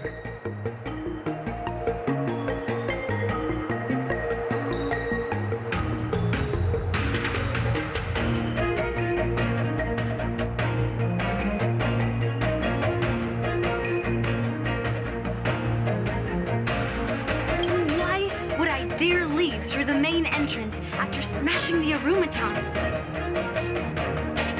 Throughout the entire incident, there was only one suspect who broke into the Artisanship Commission. And that was Miss Yunli. Miss Yunli caused a ruckus at the Artisan... What Dahao said. Exactly. So at least Yunli didn't steal the sword at that time, because we were at the aromaton warehouse. If your testimony is reliable.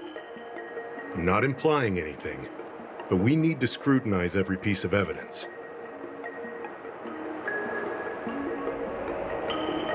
Miss Yunli caused a ruckus at the Artisanship Commission, trying to take away... On second thought, Take your time. Miss Yunli caused a ruckus at the Artisanship... on second thought, Take your time. Miss Yunli caused a ruckus at the Artisanship... on second thought, Take your time. Miss Yunli caused a ruckus at the Artisanship... on second thought, maybe let me think about it again. Take your time. Miss Yunli caused a ruckus at the Artisanship... On second thought, Take your time. Miss Yunli caused a ruckus at the Artisanship... on second thought, maybe let me think about it. Take your time.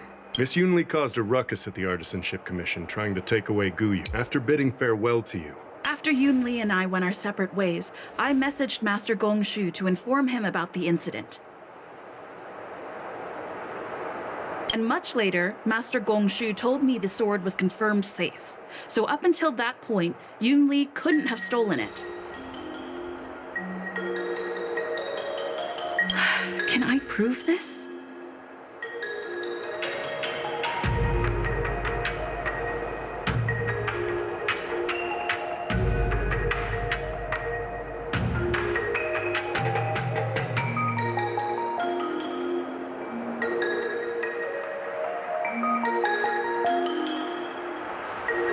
after bidding farewell to you, Yunli pretended to leave, but snuck into the arsenal alone and stole Gu Yun.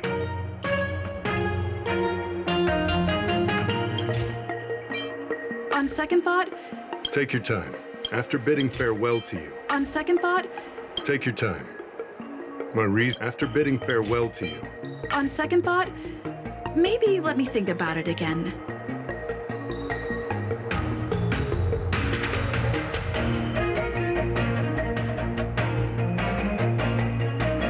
Take your time. After bidding farewell to you. On second thought, Take your time. After bidding farewell to you. Wait, you messaged Master... However... After bidding farewell to you. on second thought, Take your time. After bidding farewell to you.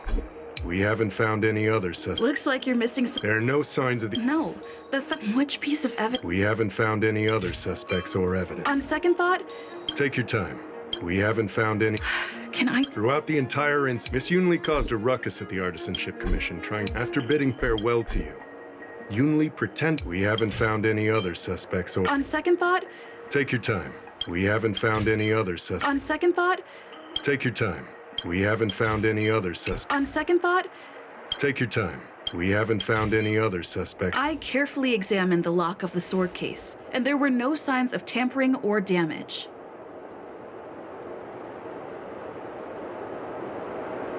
What does that mean? As to why the case was never locked in the first place, only the people who delivered it to the Artisanship Commission would know.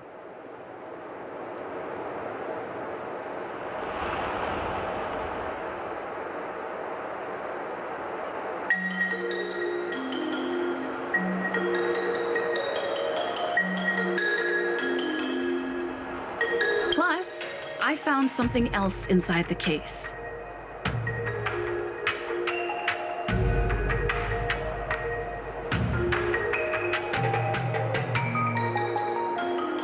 Which piece of evidence should I use to further convince Dahao?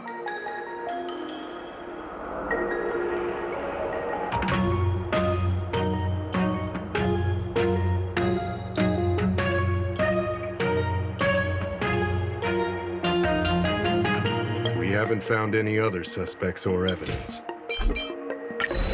I found this in the crevice at the bottom of the case.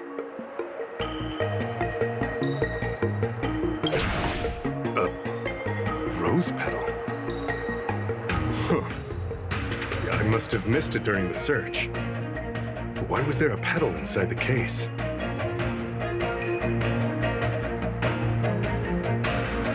I don't know, but I do know that wherever that Knight of Beauty goes, he always leaves behind a trail of rose petals that's almost impossible to clean up. My thoughts are a mess. The sword case was never locked, which is evidence that only someone who delivered the sword could have done that. And the rose petal was probably left behind by that Knight of Beauty. But how did he manage to take the sword from the Artisanship Commission? Why did he steal it after returning it here? And why would he leave that petal in the case? I know. Guyun flew out of the case on its own. The Knight of Beauty only unlocked the box to aid its escape. Don't be ridiculous. How can a sword escape from a case on its own? You've never seen a flying sword before? I've only heard about the Mieka Kifesa being able to fly in legends. But even if it could fly, why would the Knight of Beauty do this?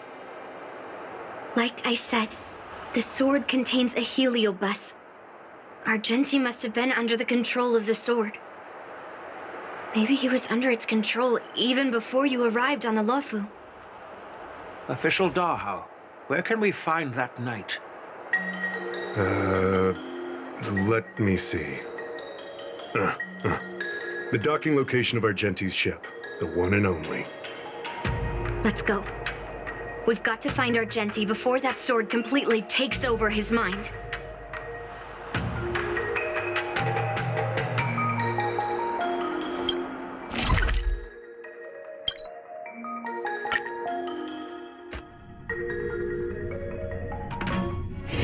Got places to be? I'm your best guide. Success or failure, you can't change it no matter how hard you try.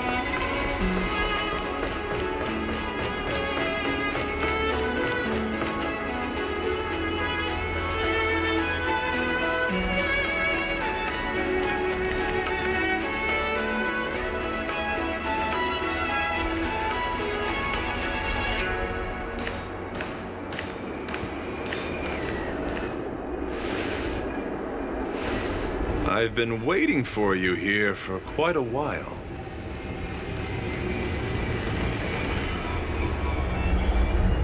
Knight of Beauty. You're the one who stole Guyun, right?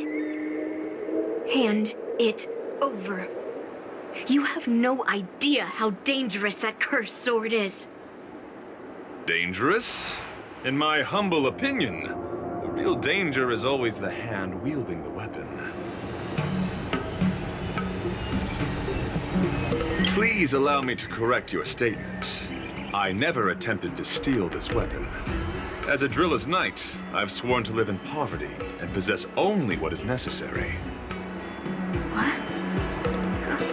What do you mean? I agreed to assist Master Guyun in its escape from the Xianzhou. As the person who pulled it from the stone monument, captivated by its beauty, I must not let it down. I couldn't stay in the arsenal to convince the craftsmen, nor did I want to take the sword like a thief. That's why I left behind a small piece of evidence that pointed to my identity in the hope of an open and honest conversation with you. Whatever your reasons are, you're planning to take the cursed sword away from the Xianzhou. Hand it over to me. Back then, it was the beauty of Master Guyun that impressed me. So I willingly embarked on the journey to return the sword. But unfortunately, Master Guyun's homeland is no longer the ideal place for it to return to. As a Knight of Beauty, I must not abandon it halfway. Oh no. He's completely captivated by the power of that cursed sword.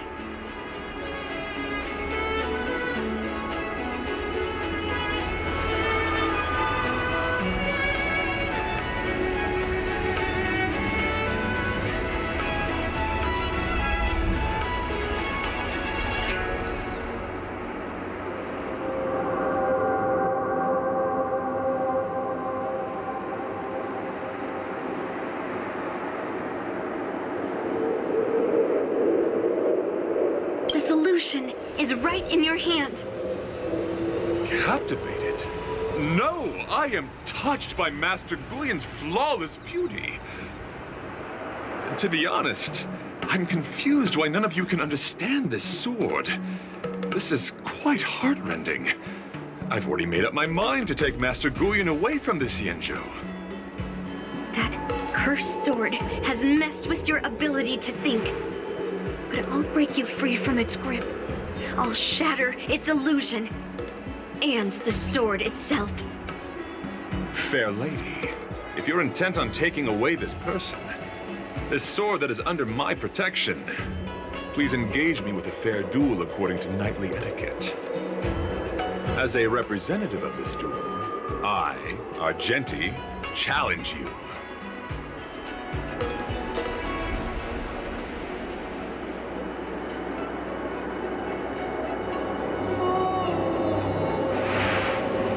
I swear on the spirit of chivalry, in front of a driller the beauty, that I will represent Master Guyun in this duel. If I win, you will allow Master Guyun to leave the Xianzhou with me. And if you best me, Miss Yunli, I'll accept my defeat and turn Master Guyun over to you. Do you accept my challenge, Miss Yunli? Fine. Let's see whose desire is stronger. Your desire to take it away, or my desire to hunt down all cursed swords. Show me what you've got. You're not going to use Guyun to fight for victory? Well, I know a thing or two about swordplay. In a proper duel like this, a knight should rely on the skills honed day and night. You're a real weirdo.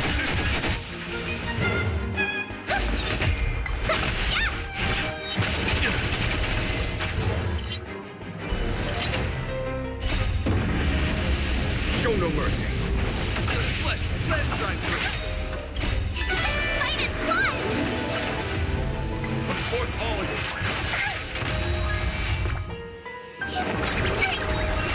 Better late than never. Your devil. I'll crush them all. Let's keep breath.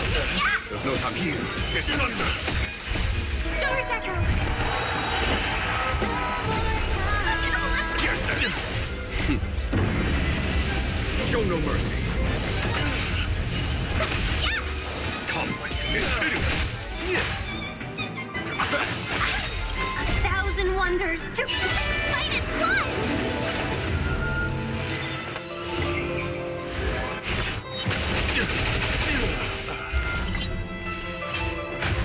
You're fighting a gentleman.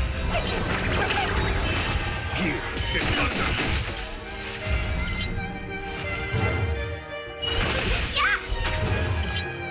Let's shine through. Support all your Show no mercy.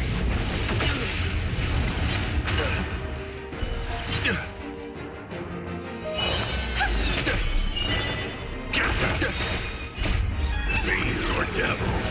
Crush them all. 1,000 wonders to fight as one!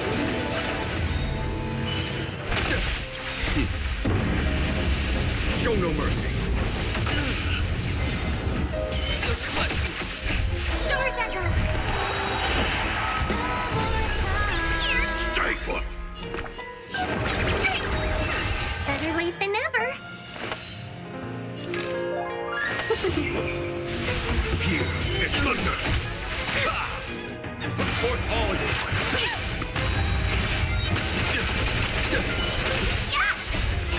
Fight as one! Show no mercy. Behold, this symbol of pure. Let the duel commence. Conflict is pitiless.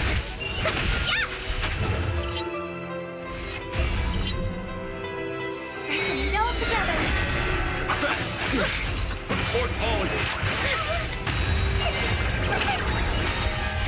Fiend or devil. Crush them all.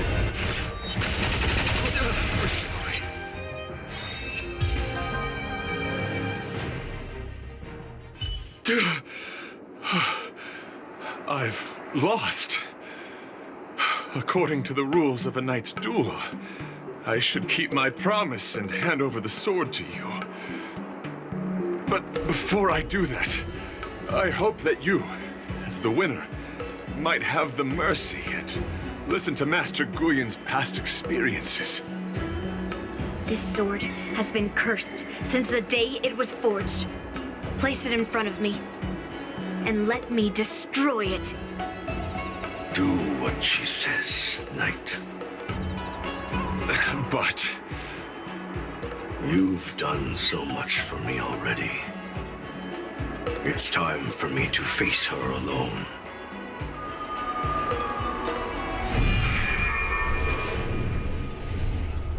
I'm weary of fighting. I just want to share my past with you. To explain why I wanted to escape. After that, I'll leave my destiny in your hands. Are you afraid to witness my past, little girl? Afraid? Well, you do have a different aura from other cursed swords. But you're just trying to use my curiosity to lure me in. Well, you know best that a single touch won't snatch away anyone's sanity.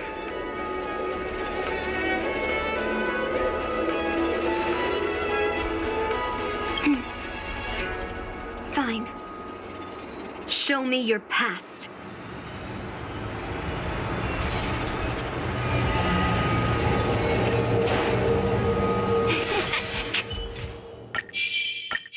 I commend you. It's already impossible to contact the main Cloud Knight forces. What awaits me will be a long and lonely war. Follow me. Is this your memory?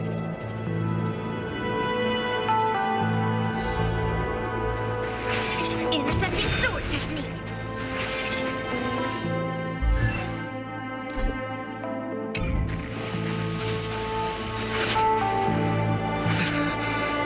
It's so cold here. I didn't feel it when I was in the thick of battle, but now it's freezing me to the bone.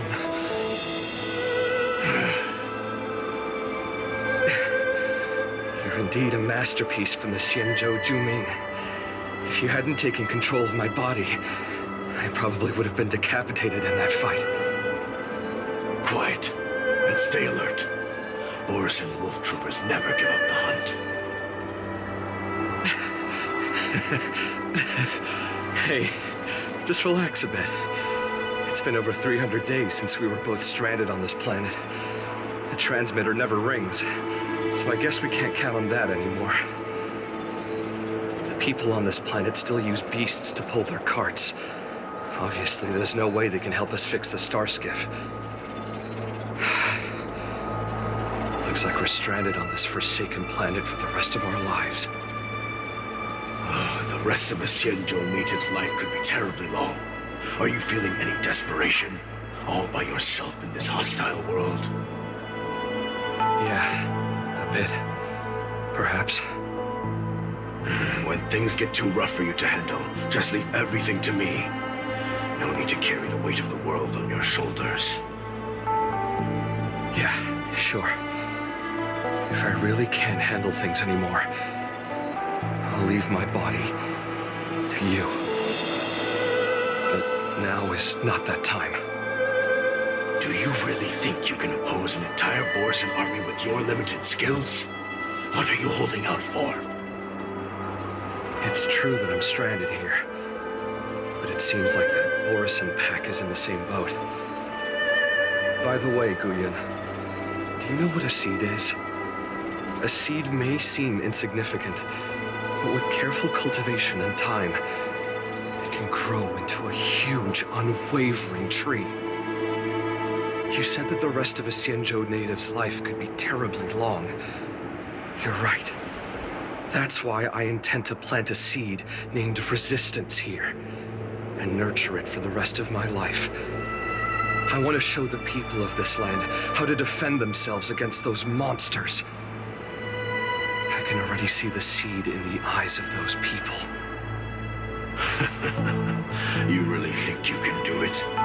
Why not just give me control, and we can revel in the bloodbath together? What was the memory I just saw? It was a memory of me and a Cloud Knight, stranded on an unfamiliar planet. We crash-landed on a planet occupied by Borisan. Just the two of us. I can feel that it was a lonely war.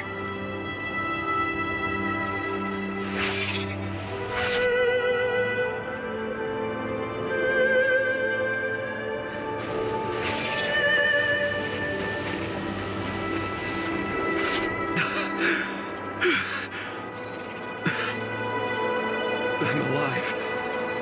And all the young people in the village. They died. They died for you. They died because of your big promises. Promising them a life free from the Borisan. I tasted their despair before death. They didn't see it coming. And neither will you. We can't stay here. Let's move on to the next village. Why? What's the point? You and your sorry excuse for an army have been fighting for over 3 decades, and you haven't won a single battle. What you're sowing is not resistance, but despair. This world is hopeless. It's completely infested with packs of Borisan. You've seen their numbers, and you know their methods. And those commoners you've put your hopes in, they just kneel down and worship the monsters devouring their children and families, calling them their beastmasters. You beheaded one of the beastmasters for their sake, but they turned on you because they were scared of the Borisan taking revenge. You remember all that, right? I do.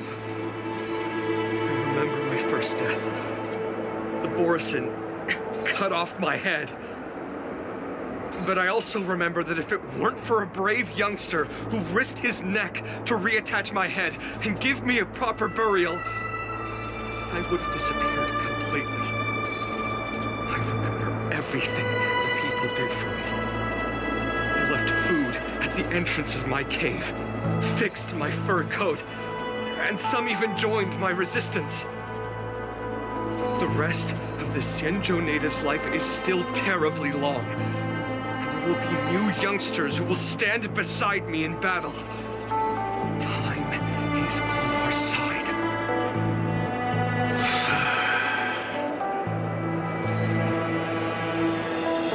You said it was a lonely war. No. It wasn't a war filled with loneliness, but with despair.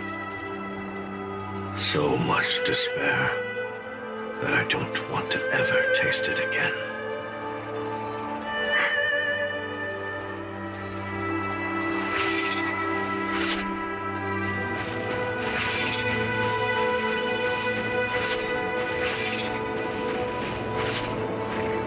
I'm leaving. Where are you going, Your Highness? I'm returning to my homeland, a distant place beyond the sky. I'm not coming back. But what should we do with you gone? What if those wolf demons show up again? They won't, my child. You've wiped out the last of them. But before I go, I need you to do one thing for me. Even though the wolf demons are gone, new monsters will appear in this world. Soon, a demon will appear, donning golden branches and knowing only bloodshed. However, fear not, my children. I'm entrusting you with this sword that's been with me in countless battles. Use the skills I've taught you over the years, and you'll surely defeat that last demon. But that's not all. I need you to construct a stone monument for me. It must be large and sturdy enough to seal the remains of that demon forever. This is a debt you owe me, and you must fulfill it. Do you understand? You lied to them. And you lied to me, too. Oh? You promised that you'd give your body to me when you couldn't handle things anymore. Well, this Xianzhou native's life has finally come to an end, my old friend. How about one last chance for revenge? Come and bid me farewell for the final time. He had long since come to some understanding. I could sense a mix of intricate emotions flowing out. It wasn't bloodlust, or anger, or fear. What he had left for you was hope. They've learned how to fight monsters. But there's still one last monster lingering in the world. Kill it, my old friend. He left me there without ever looking back.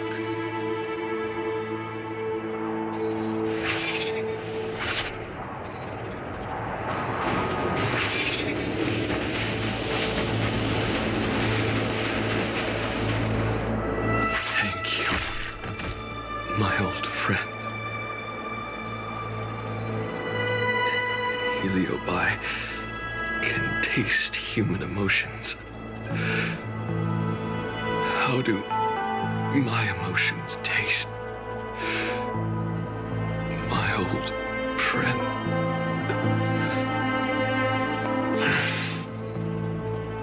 A hint of bitter compassion and a touch of scalding courage. Your heart's deepest desire is to end war once and for all. Now, the war is finally over. Can you hear? Even though you can't hear me anymore, my old friend, I'll do everything I can to bring an end to all conflicts in this world. So, this is the past of the Kalevalan people's Sword of Heroes? You helped the people of that world bring an end to war? No, I did not. I am a weapon, and I only became the cause of more conflicts. Countless monarchs of Kalevala saw me as a symbol of kingship endowed by nature, and they waged wars in order to possess me. I grew tired of their wicked intentions. I didn't want to kill for anyone anymore. So I returned to the stone monument where my master was buried. And since then, no one was able to remove me from it. But you allowed Argenti to take you away? Because even after all this time, I still wanted my master to come home.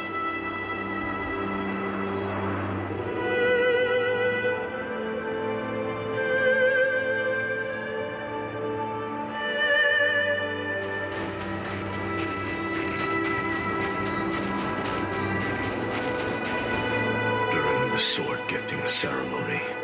I felt anguish when I learned that I would be handed over to the most skilled swordmaster and once again become a tool for killing. My master had engraved his deepest desire into my blade. End war. As a weapon, my purpose was predetermined from the start. I had to become a deadly sword that would relentlessly hack and kill. But once I fulfilled my mission, would I have the right to choose my own destiny like he did? So, I asked the Knight of Beauty to help me break free from this never-ending cycle of bloodshed. These thousands of years have naturally turned into memories of mine. I think I understand the beauty the knight was talking about now. I don't want to be a sword that brings death. My war ended long ago. The years spent as a tombstone were my finest.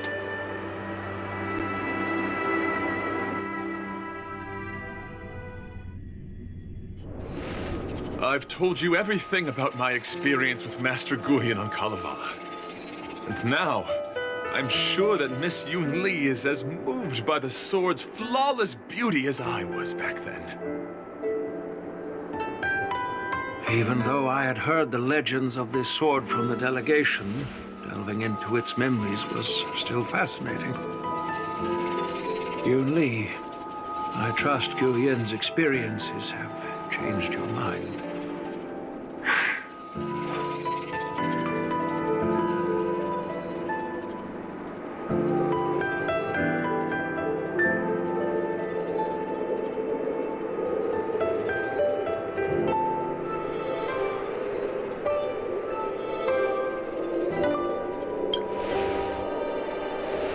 It wasn't until I held Guyan in my hands that I could sense its thoughts and unspoken words.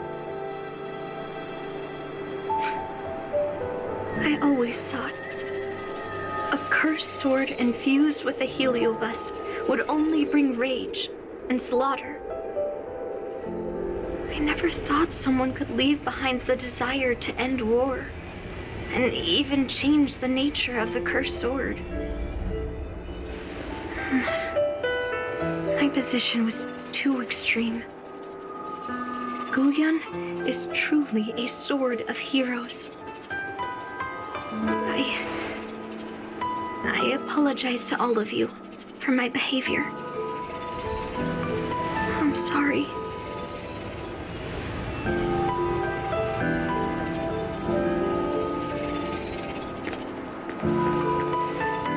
Now that we've proven Miss Yunli's innocence and found the sword, should we now return it to the arsenal? No. I'm still going to melt down this sword.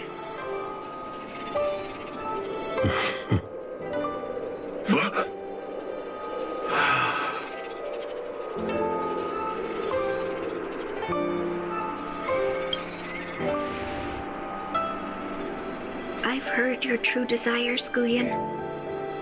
I can sense that you're tired of being a sword. Constantly serving new masters and fighting battles you no longer want to be part of. Right?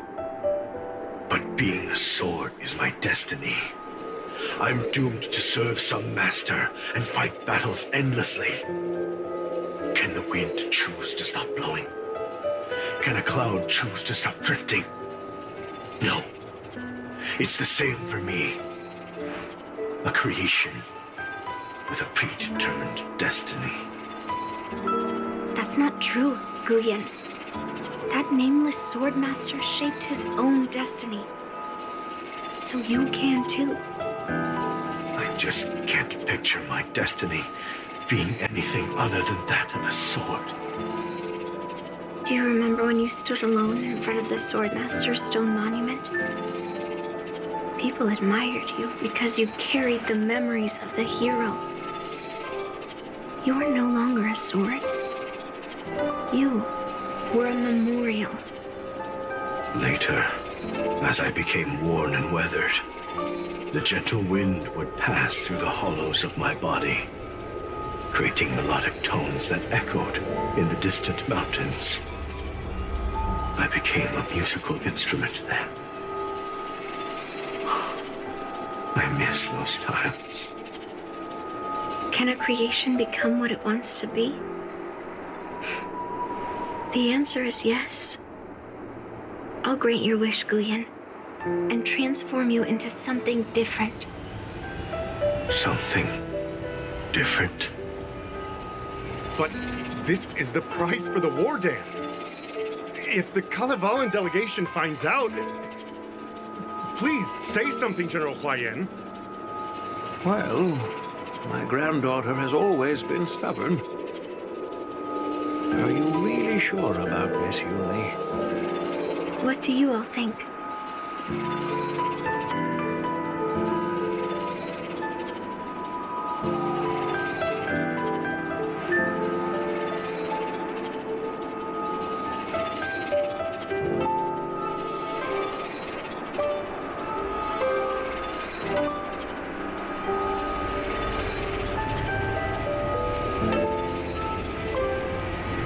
Fulfilling Master Guyan's wishes is the reason I came to the Xianzhou. With the drill's blessing, you could turn Master Guyan into a plow. But as long as it fulfills his wish to end war, I support it fully.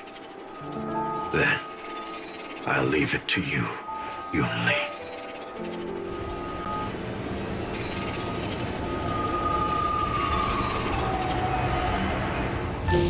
It's been an honor getting to know you like this. The honor is mine. Thank you, Yunli.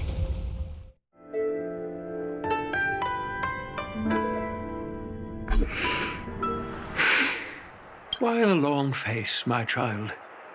Are you feeling regret, perhaps? You were completely determined when melting down the sword. So, why the sudden change of heart? Grandpa, I melted down the prize for the war dance. How are you going to explain this to the Luofu?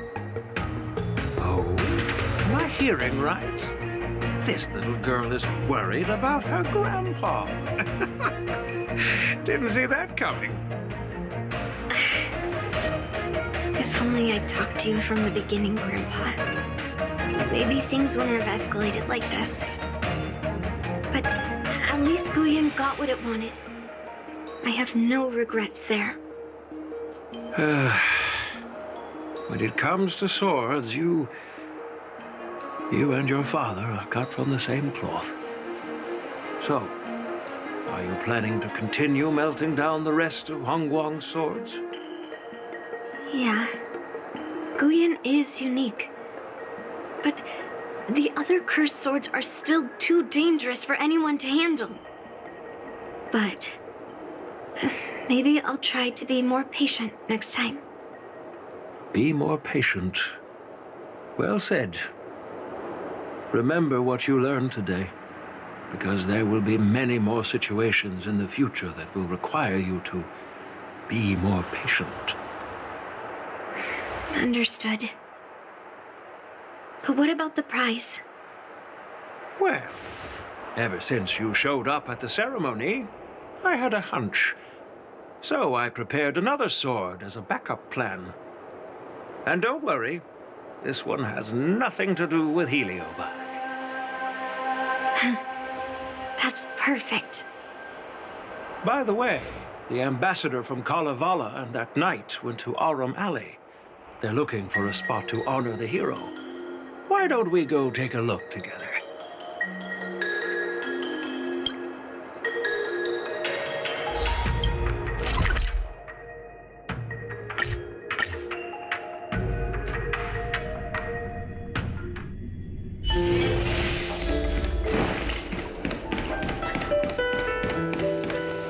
Oh, General Huayan. What brings you here? Well, my granddaughter was inspired by the heroic legends told by the Mieka Kivesa, so she dragged me here to take a look.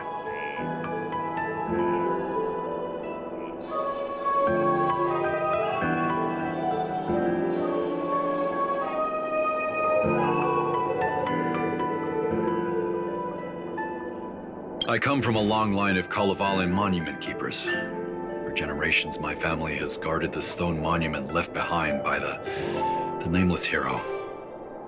Over the centuries, a golden tree sprouted from under the monument, and its branches have never withered. We Kalevalans see it as proof of the hero's existence. Before leaving Kalevala, I took a branch from that golden tree, hoping to plant it here to represent the hero returning to his homeland. That sounds good. We Xianzhou people don't make coffins or set up memorials, so I'm sure he would be happy to rest here where life is bustling. The hero had asked our ancestors to carve something into the monument, so I made a copy of it too. While the inscription is pretty worn with age, perhaps you can still make out some of it. I have drifted far from my homeland and am on the brink of death. Yet, I take solace in having honorably fulfilled my duties. Should you feel compassion for me, kind traveler, please take a handful of soil hence and bring it back to the Luofu. Mr. Pavo, I wonder if that hero ever left a name in your history. I apologize, but the hero's epic battles happened long ago, and he did not leave any name for us to call him. But in our mythology, he came from the heavens, and so we call him the Cloud Knight. Welcome home, Cloud Knight. Now, you can also rest here, Guyan.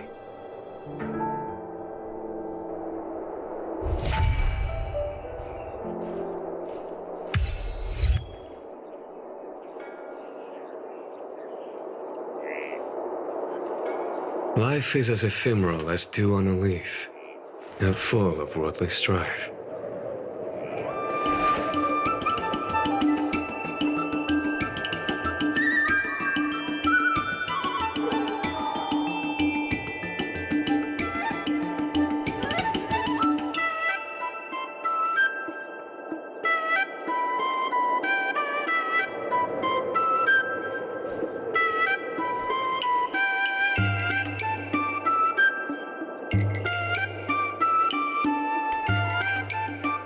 Life is as ephemeral as dew on a leaf, and full of worldly strife.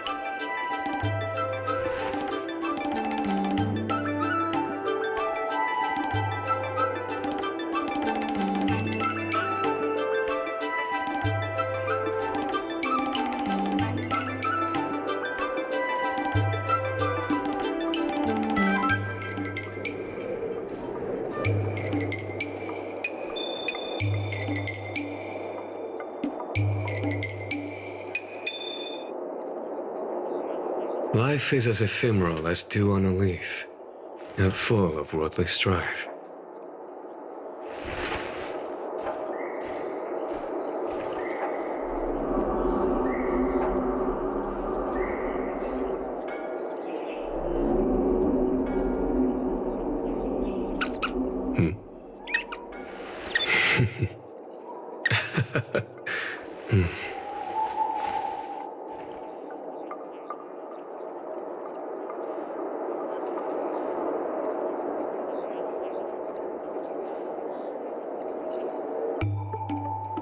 Life is as ephemeral as dew on a leaf, and full of worldly strife.